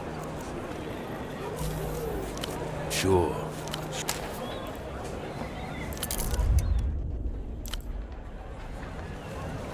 A low, tilting shelf marked in heavy block letters. Despised subgenres. Various sections are separated by narrow plastic dividers, each one labeled with the same neat script. A baffling assortment. Hairdresser music, children's choirs, self-love anthems, opinionated female vocalists, and too many keyboards. More labels. Falsetto-centric. Made for pederasts. Made by pederasts. Pretentious time signatures. Yodeling, ululations et al. You're not just flipping through records. You're going deeper into Petra's Museum of Loathing. The section Weaponized Boredom includes such titles as Music for Dentist Waiting Rooms and Narcoleptic Landscapes, both by Eloisa Alba. The care placed into the organization is itself an act of love, performed hatefully. A single label fills up the entire back row. L-pop. You feel the media vendor's eyes on you as you flip through the offerings. There are vomit bags behind the bin should the urge arise. What galls me is that it doesn't matter how I label any of it. These animals thank me for being thorough, then buy two. You try, but it's difficult to find something you're interested in while wading through the labyrinth of the salesman's disdain. Whisper funk albums, kazoo devotionals, a breakup/meditation EP, an album cover where the singer hugs themselves in the mirror, track lists with 9-minute-long affirmations, a solo project described as ecstatically celibate. You know there's something worthwhile in there, but it is lost amongst the brambles of trash.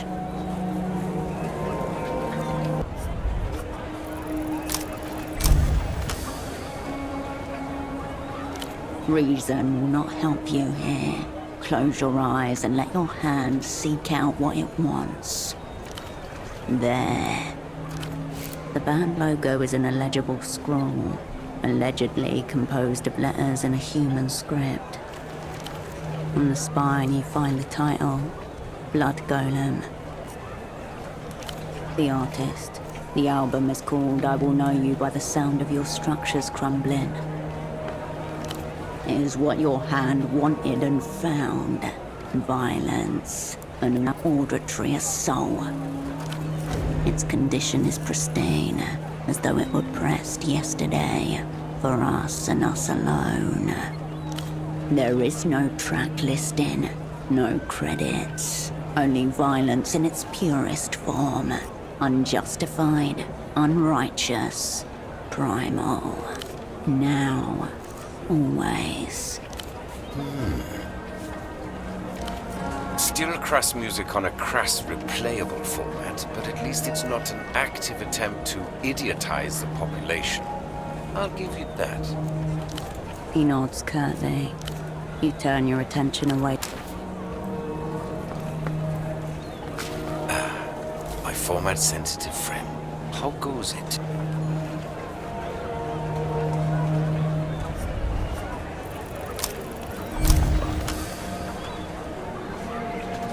Nothing is ever truly gone. Everything leaves a residue. Everything with a charge can be summoned back. I'm afraid not. The format is near obsolete. Einzeltone is the past, yet it contains the future. How exquisite. The vendor recoils, as if you just spat at his feet. So, your question is, Petre, how do I reanimate a corpse? I would class it as necrophilia, actually. I'll be honest, the thought is so disturbing to me that I've never entertained it before. But theoretically... Breach warning.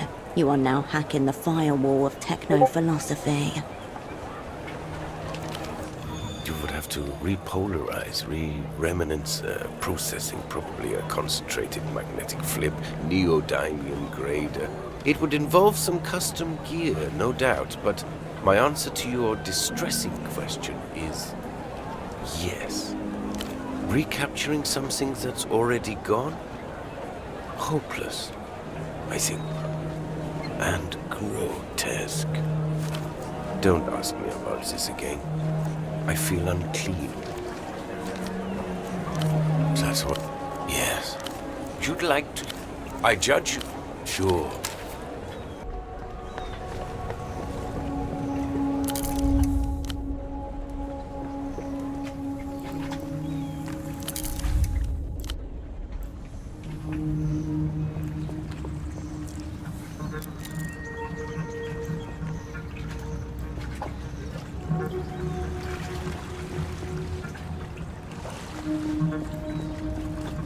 The brightly coloured refreshments seem even more vivid upon your return.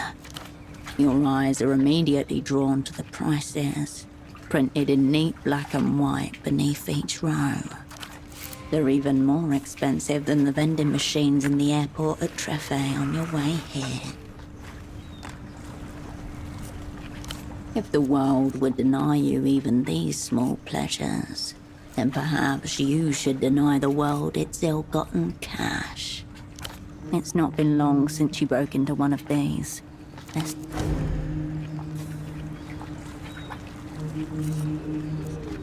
The refreshments...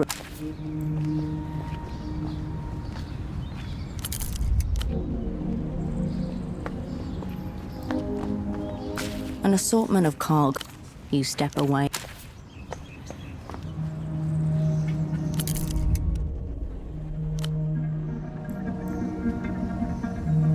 Where'd you get a carabinero hat, miss? You shouldn't be wearing that. Could cause confusion. Not something I can arrest you for, no. But if you impersonate any kind of law official at an actual crime scene or become a nuisance, then you could end up in court. Best if you remove it when out in public. Nothing to worry about then. How bad does it look? Scaly reliefs and cracked plates. Shit, an error was. The GM.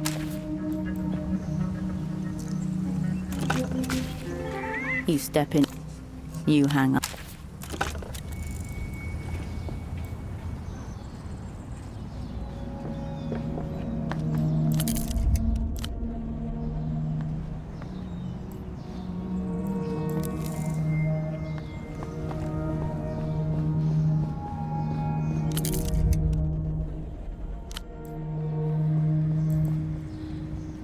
You stand before.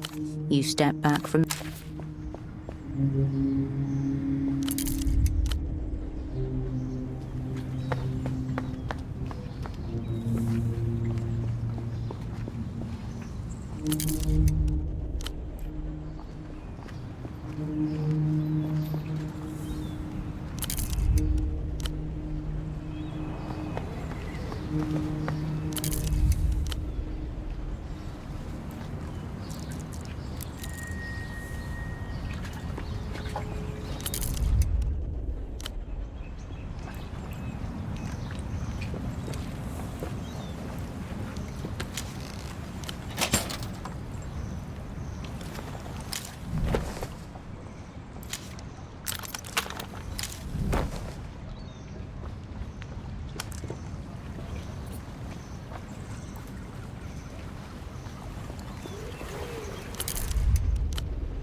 You! Carmuna demands answers. Carmuna saw you scaling that pylon, speaking to the creep at its top. He's been spying on us all, day in, day out. Are you in leagues with him? What is his business? Oh. Well, engineering is good work, proper. Though he doesn't seem to be doing much of it. Carmuna knew he was off, but just a slacker all along. Carmuna will not take comfort in that. Here.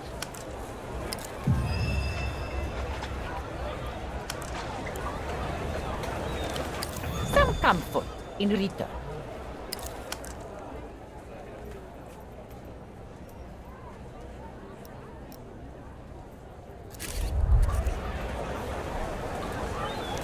Well... She lowers her voice, hunches forward. The dock workers suspect that they found an agent of the Weeping Eye working right here in the bazaar. Found him taking Lucian money. Carmuna doesn't believe it, though, Menina. They got the wrong man. He bought a beautiful coat from Carmuna's stall just last week. A real gentleman. Nobody with the eye could be so polite or have such a good taste in outerwear. It would never. It was a trench coat, multicolored, but predominantly oranges, reds. It recalled the carpet bag of the olden variety. The coat sounds familiar. This is the man who was talking to your special asset in Photo 24. He was at Photo 24 and your double was incapacitated. This is now your prime suspect. And he always had a camera. Ask yourself, Menina, would a Weeping Eye man walk around with a camera? Too obvious. This is all a matter of taste, and not that. The one you're wearing, I'm afraid so, Menina. He was like a son to me, Menina. But no, never got his details. They're Lucian, Menina. Bazaar's full of bootlegs. They're keeping an eye on their wares. The Weeping Eye do not care about knockoff toys. If they're here, then something is happening way above this woman's head. Very well. She looks sideways. It's a disc. Ask the stall owner with the disc, not the stall owner with the clothes. Yes? You're working with that nice boy. He was fine super block suit. I should have known you were cut from the same cow the way you handled that creep. I sent him to the docks west of here. Head boatman there reports directly to the bazaar manager, in charge of imports, exports. Maybe he knows where he went. So either the boatman was lying, or Pseudopod never made it over to him. The former. Ask him again. Afraid no, Menina. That poor girl. This bazaar is always changing. Lots to ask, lots to say. We're in the ruins of a silk numero 3, burnt down decades ago. But Carmuna still remembers the smell of the flies. Humoring an old woman, doing your good deed for the day, buffing up your soul. No, Menina, your soul still looks small and shabby from it. For that, you need the stars. But I'll tell you anyway. It started with the fire in a silk numero 3. Half the city worked for the company, and all of us suddenly out of work. It was very difficult times. But at first it was exciting. The whole city came to watch it burn. We drank, we sobbed. I danced with a soldier boy, who I had no intention of marrying. He's dead now. The flames subsided, and we waited like refugees around the cooling break for management to return, rebuild. They never did. So we began to search the ruins, see what we could salvage. They probably did it themselves for the insurance. Ever seen pictures of royal families? The vendor smushes her face with her hands, pulling at her chin and cheeks to deform them into new and exciting shapes. That's how they look. Malformed from systemic diddling. Lucian's just the same. Mark my words. That's why you never see them. Nestor. Sweet Nestor, Portofiro's supreme leader from the years 28 to 80. He fled to an unknown location after being exiled for the third and apparently final time, though a small collection of loyalists await his return. We used to paint that statue with all sorts of insults when it still stood. We knew slurs you haven't even imagined, Menina.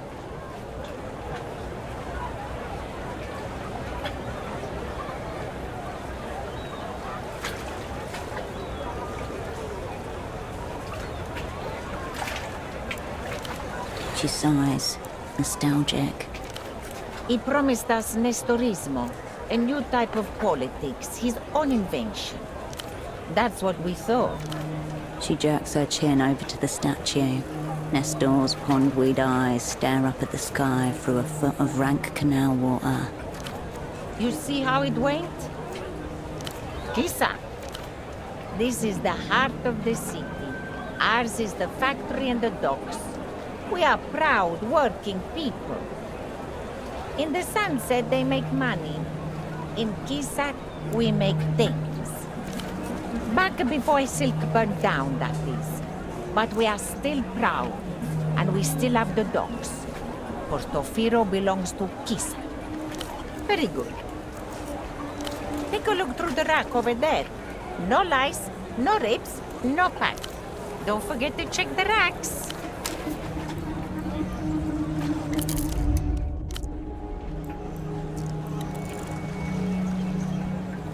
You approach Carmuna's rack of clothing, protected from the elements by a clear plastic sheet. No two pieces are alike. Second-hand olds and newish fakes. Fashion has a short memory. Anything worn long enough to have been faked is already ancient. The rack sways with misspelled logos. Hangers scrape against metal as you thumb through the racks. Foreign material shifts under your fingers. Cool and unfamiliar. Discount for you, Menina.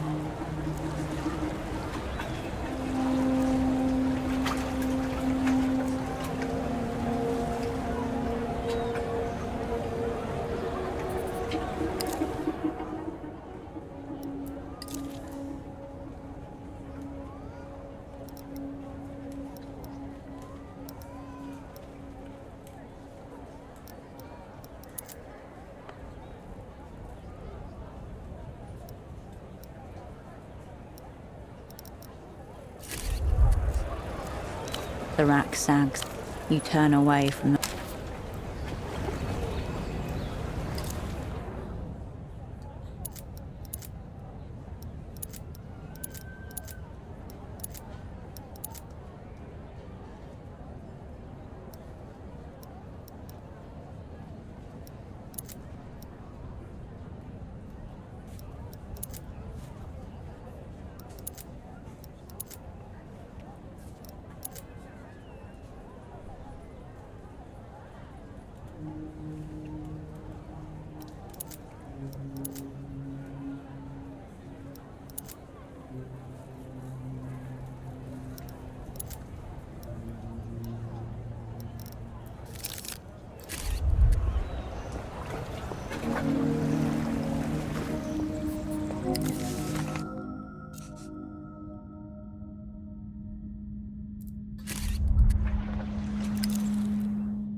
The smuggler inclines his head in silent recognition.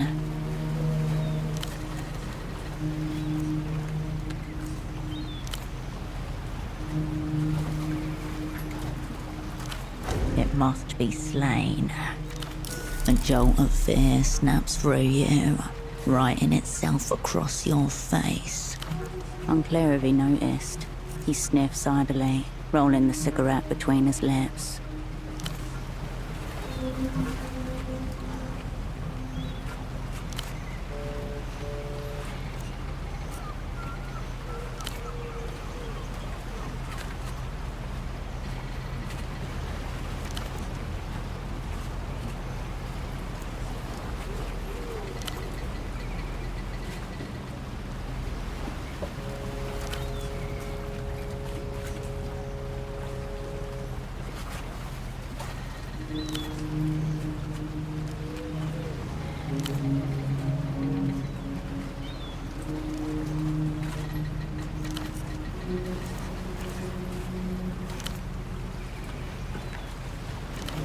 No obvious tell.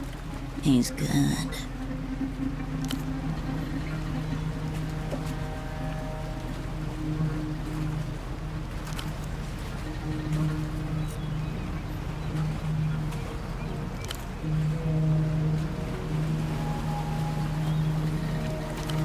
Now, stop circling each other. Commit.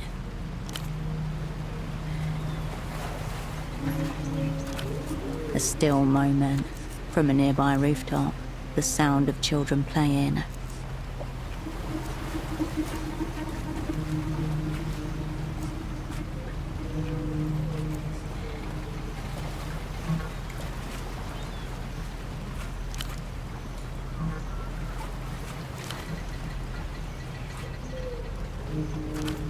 End of the line. The pseudopod terminus.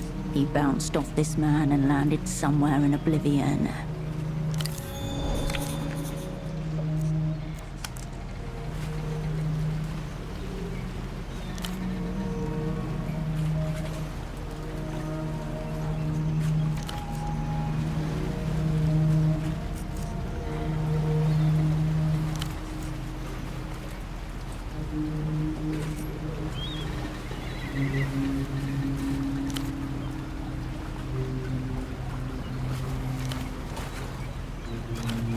A polite round of applause for the support act.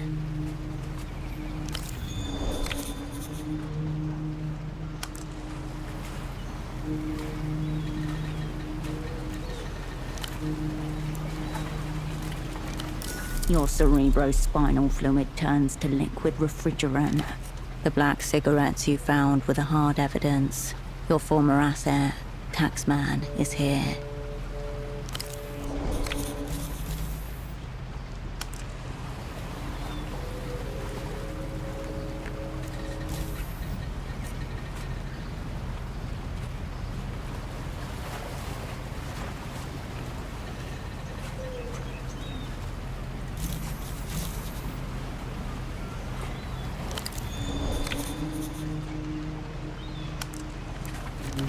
Tempo had many criminal-grade contacts in the looms.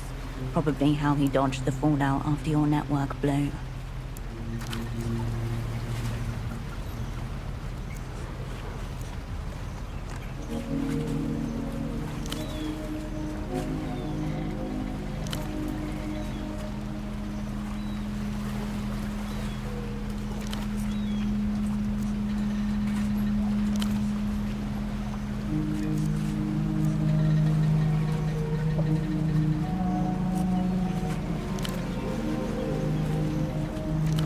He's very fond of her.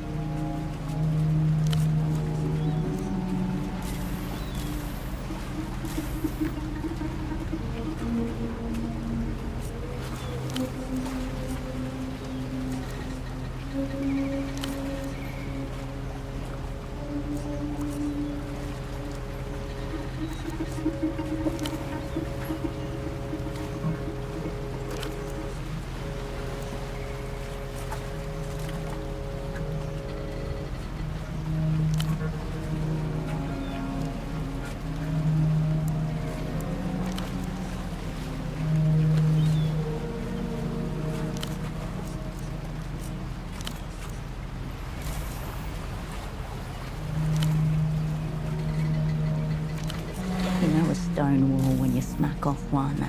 He's waiting for you to put something together.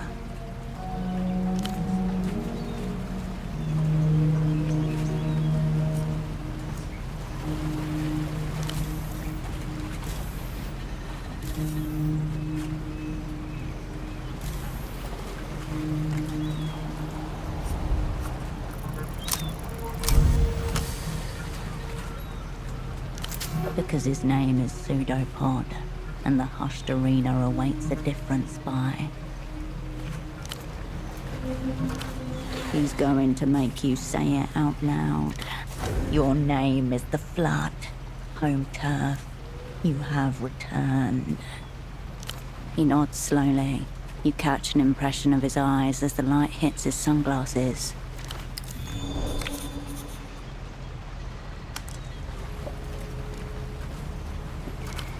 Tempo called for help, for cavalry, for you. Shards of both past and present collide. In the wreckage, a jagged pattern forms. 1. Tempo, Kryptonym Taxman, your dormant asset, contacts the Opera. Intent unknown. Information unknown. Request, meeting with operant Cascade. Only Cascade. 2. Cascade status frozen. Duration in perpetuum. Opera issues directive. Dispatch lead operant to Portaferro. 3. Pseudopod. Active in theater. Assignment, meet with Taxman. Retrieve message. They wanted Pseudopod to become Tempo's new handler. You were just here to smooth the transition. 4. Pseudopod fails to meet with Taxman. Requests Cascade from Opera. 5. Timeline disrupted. Movements unknown. Pseudopod. Status changes to lost. 6. Cascade. Status changes to reanimated. Operant arrives in theater. Unbriefed. Unassigned. And... questions coagulate, but at their center a truth catches the lie.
And from the other side, only silence.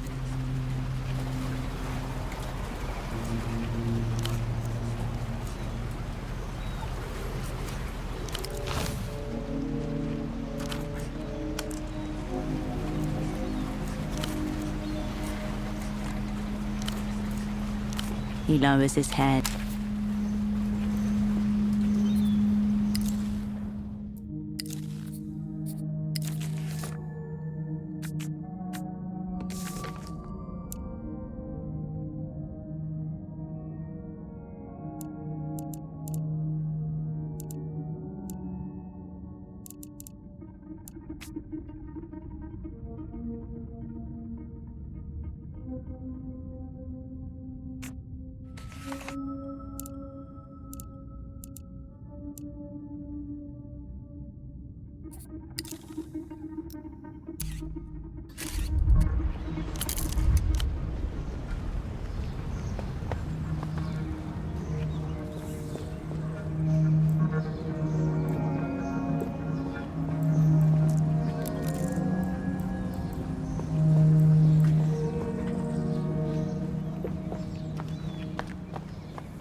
format-sensitive friend.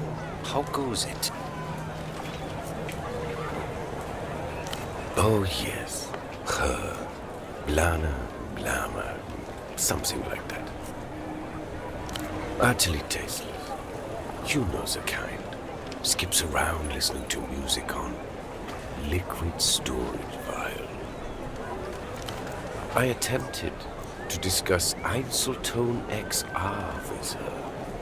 To extend a hand across the generations. She called me an Einzel cunt, told me to fuck a disc. At least this one understands how to keep the book straight. But when it comes to culture, nothing but white noise on a dead channel. I thought I asked you to kindly shut the fuck up. If I have to hear any more about your communist friend, the Weeping Eye, or any of the other shady transactions you people are involved in, I'll slit my wrists with a Shadow Fellow disc and bleed out right here in front of these children. Is that clear? You make a valid point. I would probably have to choose a less visually appealing method. Still, I want to hear none. Sure.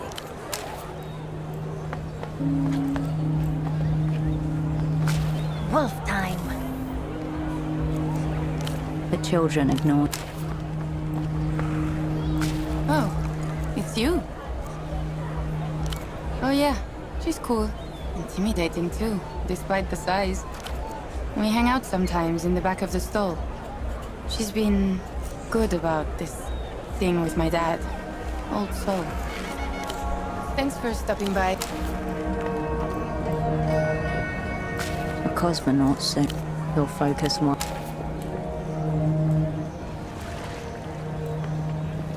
Good day. Oh yes, a bastardo.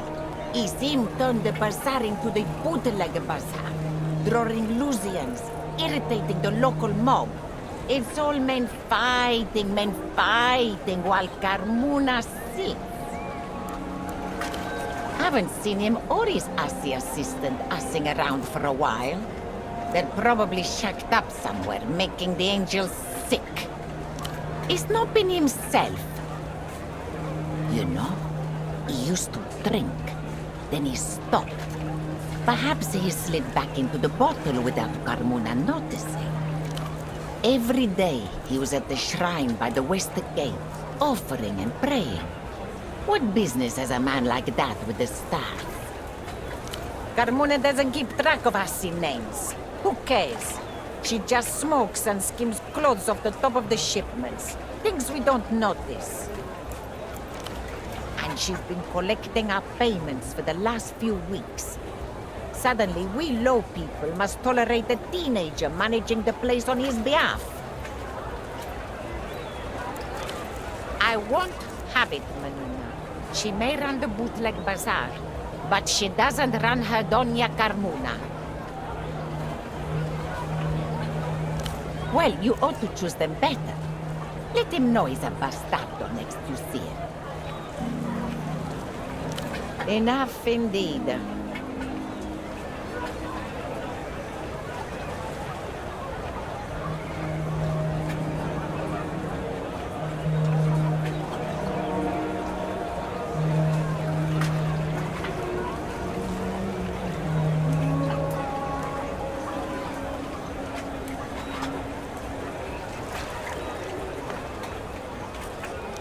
Bastard. Enough in... Good day to you.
A lurch in your stomach at the sight of the drop. Your fingers itch for grip.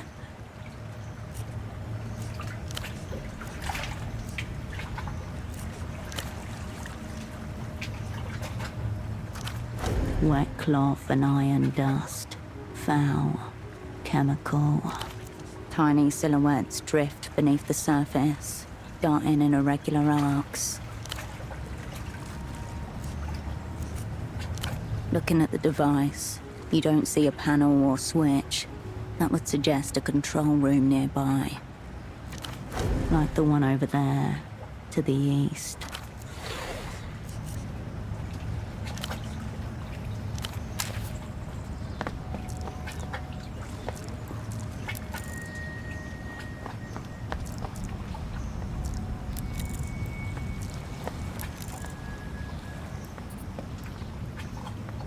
Looks like the shrimping is off for today, Caracalito. We don't want to get in the GM's way. I guess. The man and the young girl grimace at a barge that appears to be jammed between the canal walls. We came here to do some shrimping, but that doesn't seem possible right now. Not sure. It seems to be stuck in the waterlock. Maybe it's broken again.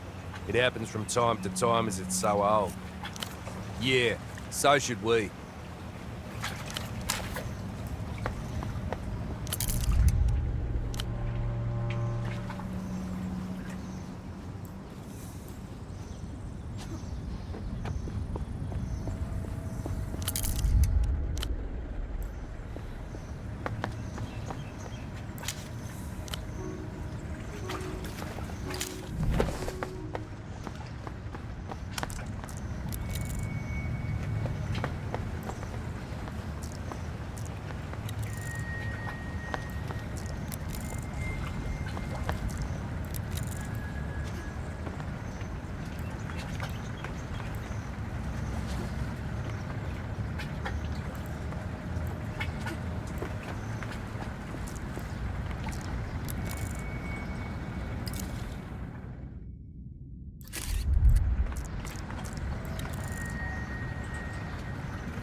The intercom is covered by a protective plastic film. A button embossed in the shape of a cheerful dolphin shines at the bottom. Yet another device bearing the Renotel emblem, only recently installed too, tautening the outer defenses. It curls under the edge of your fingernail and slides off in a single, unbroken piece.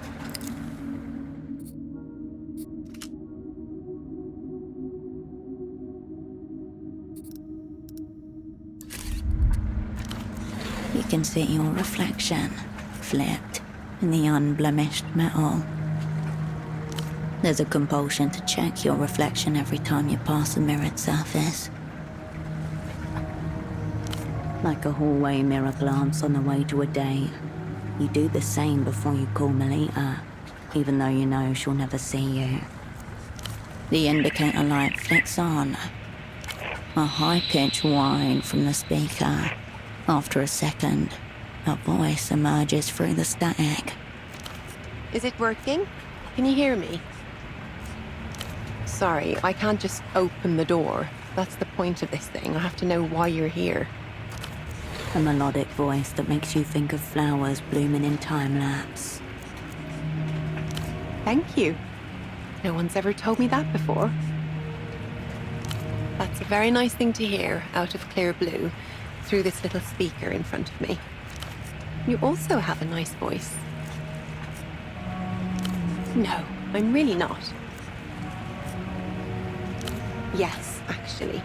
We aren't exactly open to the public, so this is just a light security measure. Sorry, I'm still getting used to it.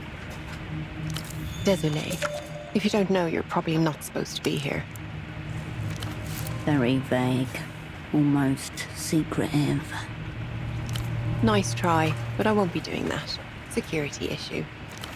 The dermis of static masks any change in her tone.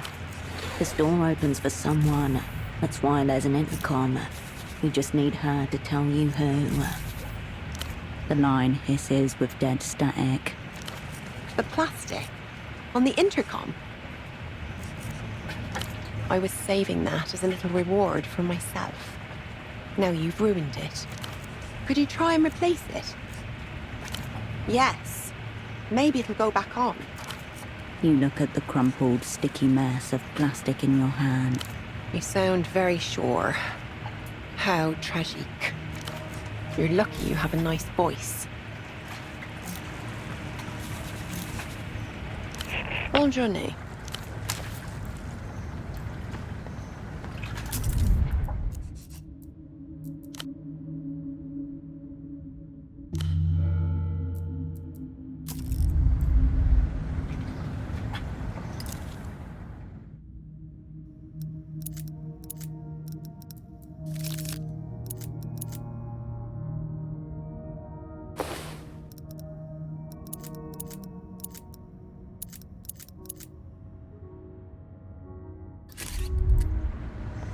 The intercom gleam. The intercom. Yes. That breaks my heart. It's just such a rare event.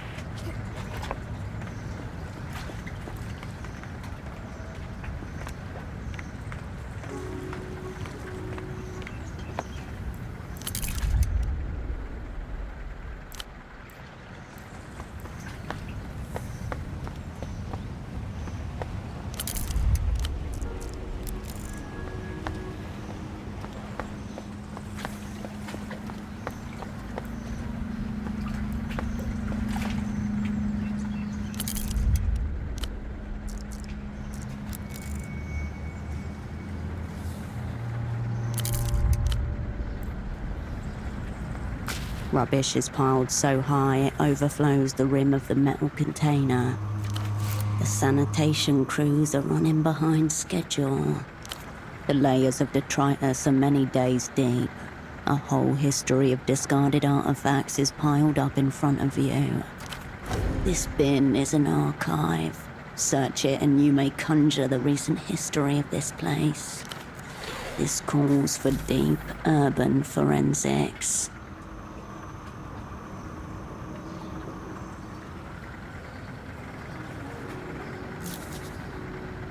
The rubbish can... You shouldn't be here. The big man was dozing off. Now he's trying to cover it up with a vulgar display of authority. Bit of a hold-up with a barge over there. He nearly got robbed by a gang, no less.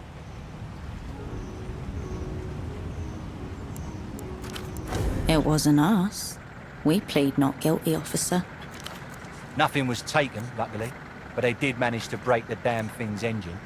So now it's stuck there until the replacement parts arrive. Can't say I have. I'm not usually stationed round here, though, so I wouldn't. Only one in the near vicinity is Dr. Hugo's.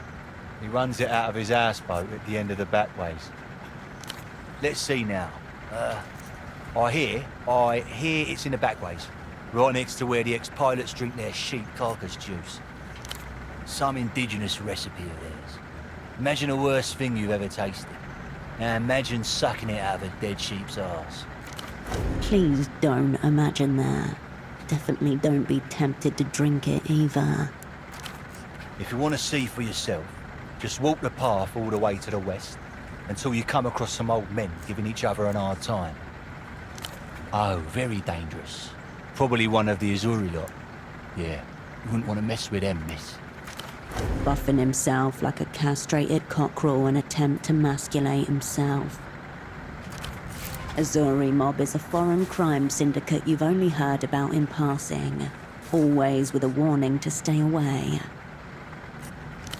No. Full-grown adults. I heard one of them even had a beard. The parts may take a while as the trade route slowed up recently. Used to be a lot quicker a couple of weeks ago. The rest of the developed world. Must be something at the docks by the bazaar, but I wouldn't know more specifically, outside of my jurisdiction. The rest of the... You can't go in there, I'm afraid. That's what I'm here for. No one gets in. Only the controls to the waterlock, but we can't risk anyone lowering the water right now. It would damage the barge even further, you see. You probably shouldn't. The container is still overfull with rubbish. The rubbish container...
The container is still over...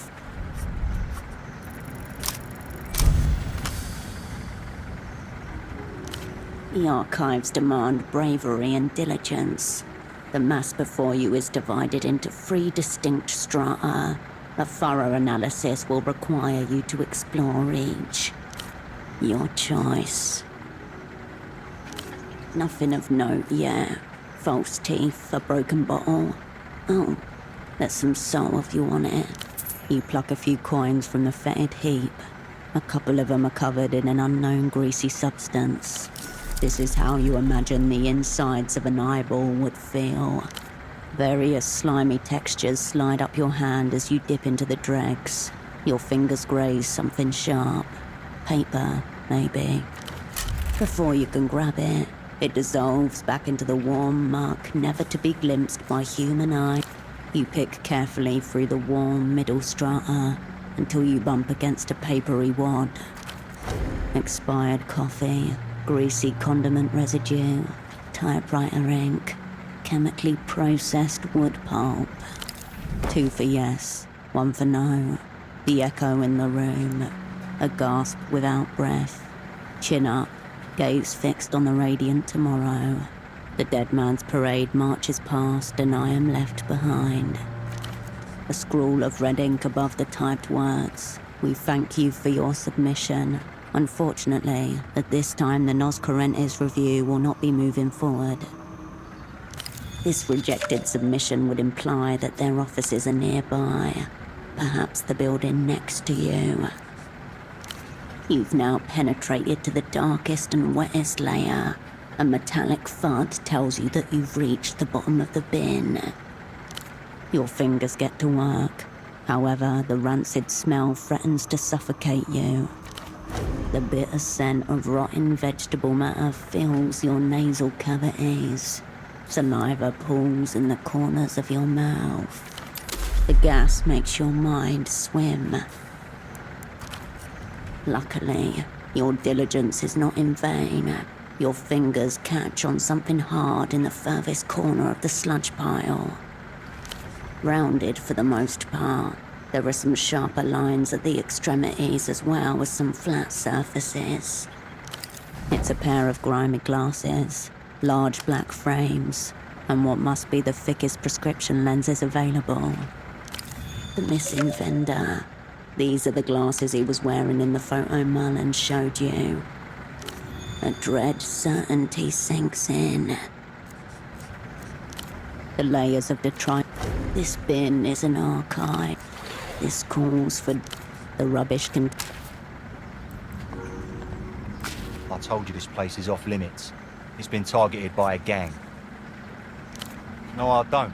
I've got plenty more things to do than keep track of everyone's eyewear. Judging by the state of his body, those things don't require him to move much, if at all. Taken. Likely story. That old bat put you up to this, did he? His jowls flap like a dog shaking off spittle. Move along, please. I haven't got time for this. And...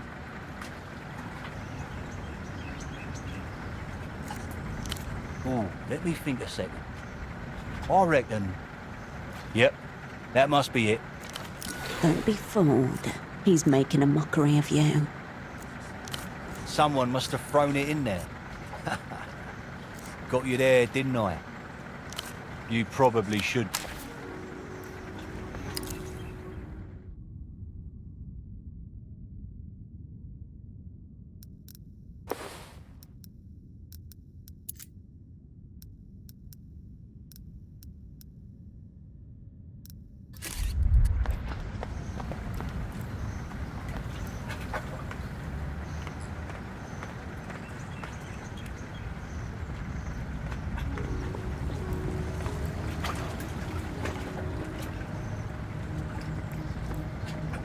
The intercom gleams in the intercom light.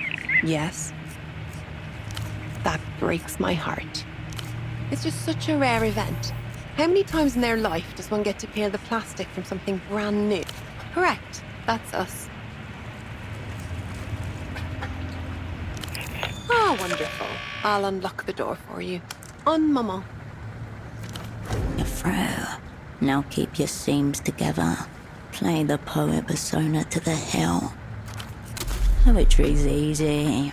Make it short, make it vague, speak in rhyme.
Among the many sections of the cabinet, you find a small stack of papers. The first page is filled with what looks like a set of printed instructions. 1. Read the poem silently, then aloud. Consider the line breaks and identify the meter and rhyme scheme, if any. Is the poem written in open... A printed table labelled tetrasyllables. The first column contains hieroglyphics. The second has a series of words. Strange series of U-shaped symbols and underscores. You vaguely remember these are used to measure or describe the sound of poems. Certainly a type of one. That's poetry's dirty little secret. Often enough, the rhythm follows a predictable pattern. The poets like to act as if it's some sort of magic, but structurally, it's not that hard. Prosleusmatic, ditroche, diam, coriam, antipast, dispondi. The word coriam has been circled in red pen. The same pen hanging from the younger woman's neck. Feels important, feels juicy, unsure. The corresponding meter notation reads -UU-. If you ever need it, you can now pluck that information from the archives. The paper spins in your tutorial guidelines for the interpret. Whoever's using these isn't trying to get better at writing poetry. They're trying to get better at reading it. Notes have been scribbled in the margins. Read aloud, line breaks, too many metaphors. 2. Paraphrase the poem. You may wish to do this with the entire poem, or line by line. If this is too confusing, focus on distinct imagery, or isolated parts first. 3. Consider the poet's word choice. Identify figures of speech, identify metaphors and/or similes if they are present. Perhaps you are a creature made for soul work. Don't count on that. Keep your day job for now. You put the papers back.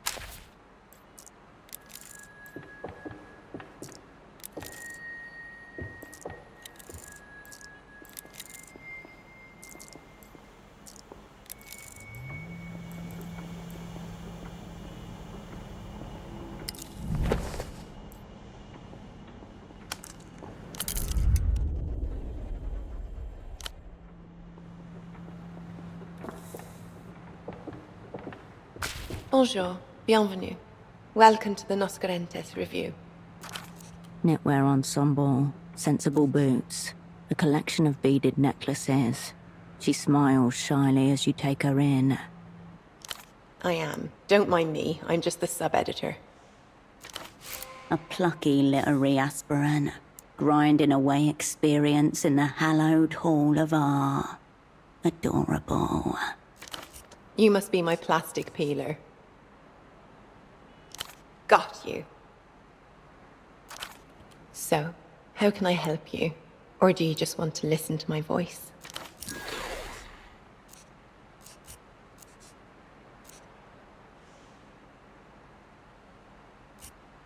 No.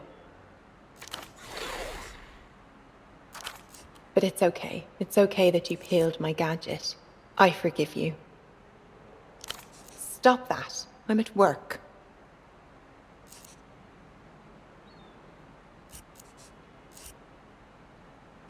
Nope. I remember everyone who's come in through that door, and we never had someone like that. Sorry.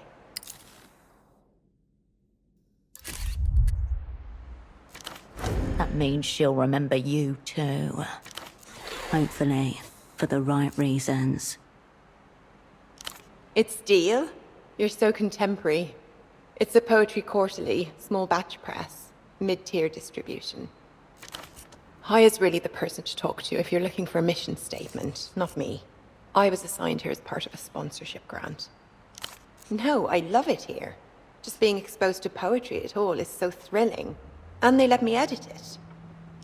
The editor-in-chief. She's right over there. So I see. And hear. There are no more. It's just me and Haya over there. Just a coincidence, really.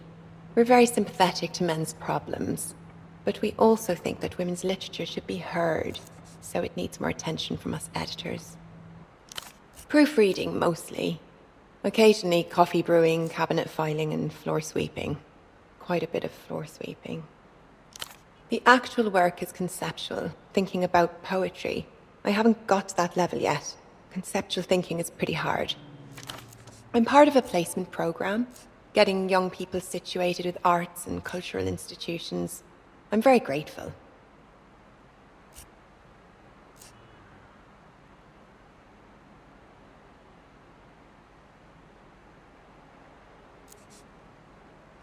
Right. I'm very happy being patient. You should give it to Haya. Accepting submissions is way above my station, but I can't wait to read it. Guidelines for me to follow. When I do get a chance to look over submissions, this is the checklist to see what has merit and what does not. Without them, I just never know how to read. You cannot weigh a soul with guidelines. That sounds like technicality and poetry are incompatible. Maybe they are, and I just haven't learned that yet. Obviously, I can read. I mean, like close reading. The way we read poetry. No one's ever asked me that before. What a silly question. One she can't bring herself to answer. All right. She rests her small palm on top of the sheet of paper and slides it towards her side of the desk. Away from you. I will. And reading and filing and brewing.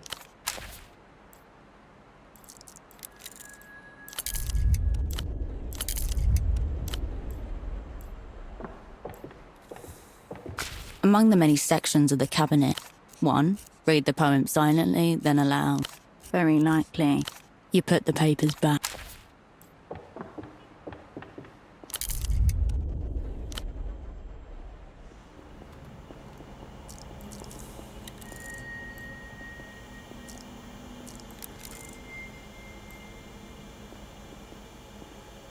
The editor-in-chief's desk is somewhat orderly. A few notebooks and proofs, a terminal, and a collection of pens, laid out side by side. Among them, a luscious fountain pen glints in the artificial light.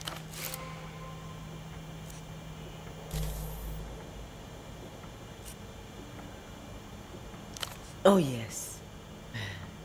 Thank you. It was a gift. The review's 6th anniversary. Our sponsor is supportive of the work being done here. Oh yes, the Civilization Trust has long supported our work.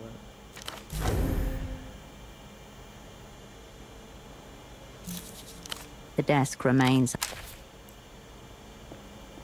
The woman contemplates the spread of pages before her.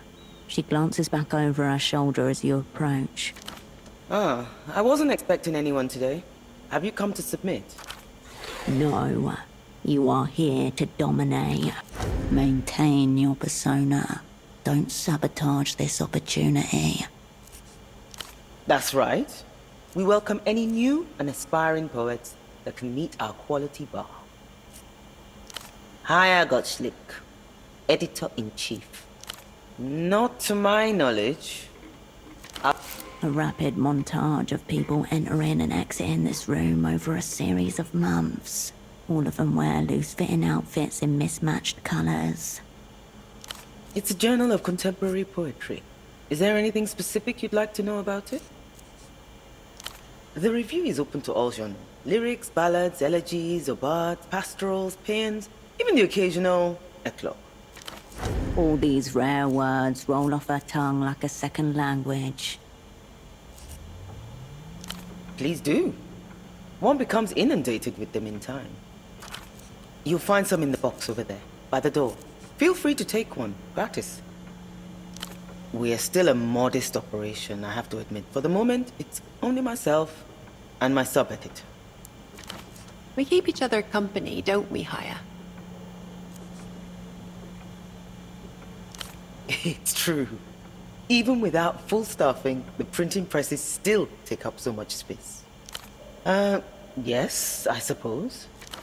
It's like she was suddenly thrust upon a stage, all her lines unrehearsed.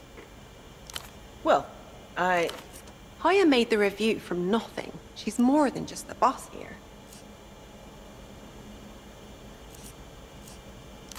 There was nothing to clear up. I am in charge of the magazine, and that has always been the case. We're very fortunate to enjoy the support of a very small yet dedicated readership. This is the answer she wants to give, carefully avoiding any mention of her sponsor. Ah, well, that too, naturally. Those are all drafts of our next issue. Each page is laid out, already formatted. Now the job is to decide on their sequence. Finding order. She enjoys this. It keeps her together, grounded. Oh, what gave you that idea?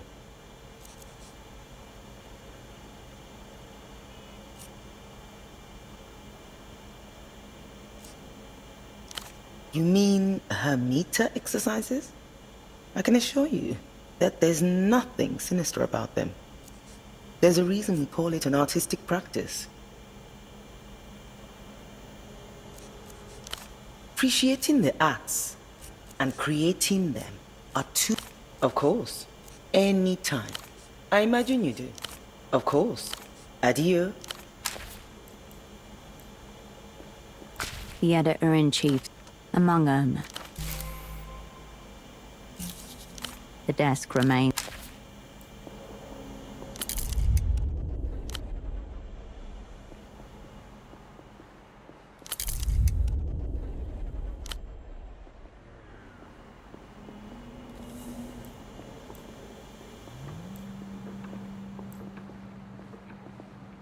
Excuse me. Staff and contributors only.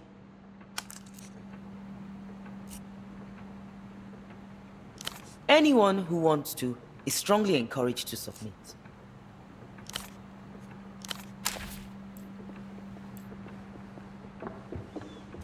Hello again. The editor-in-chief's office, mostly. The word mostly in that sentence seems to be hiding something. There's the file room too, but you don't want to go down there. It's half flooded all the time. Yep, just the two of them. She nods. I will.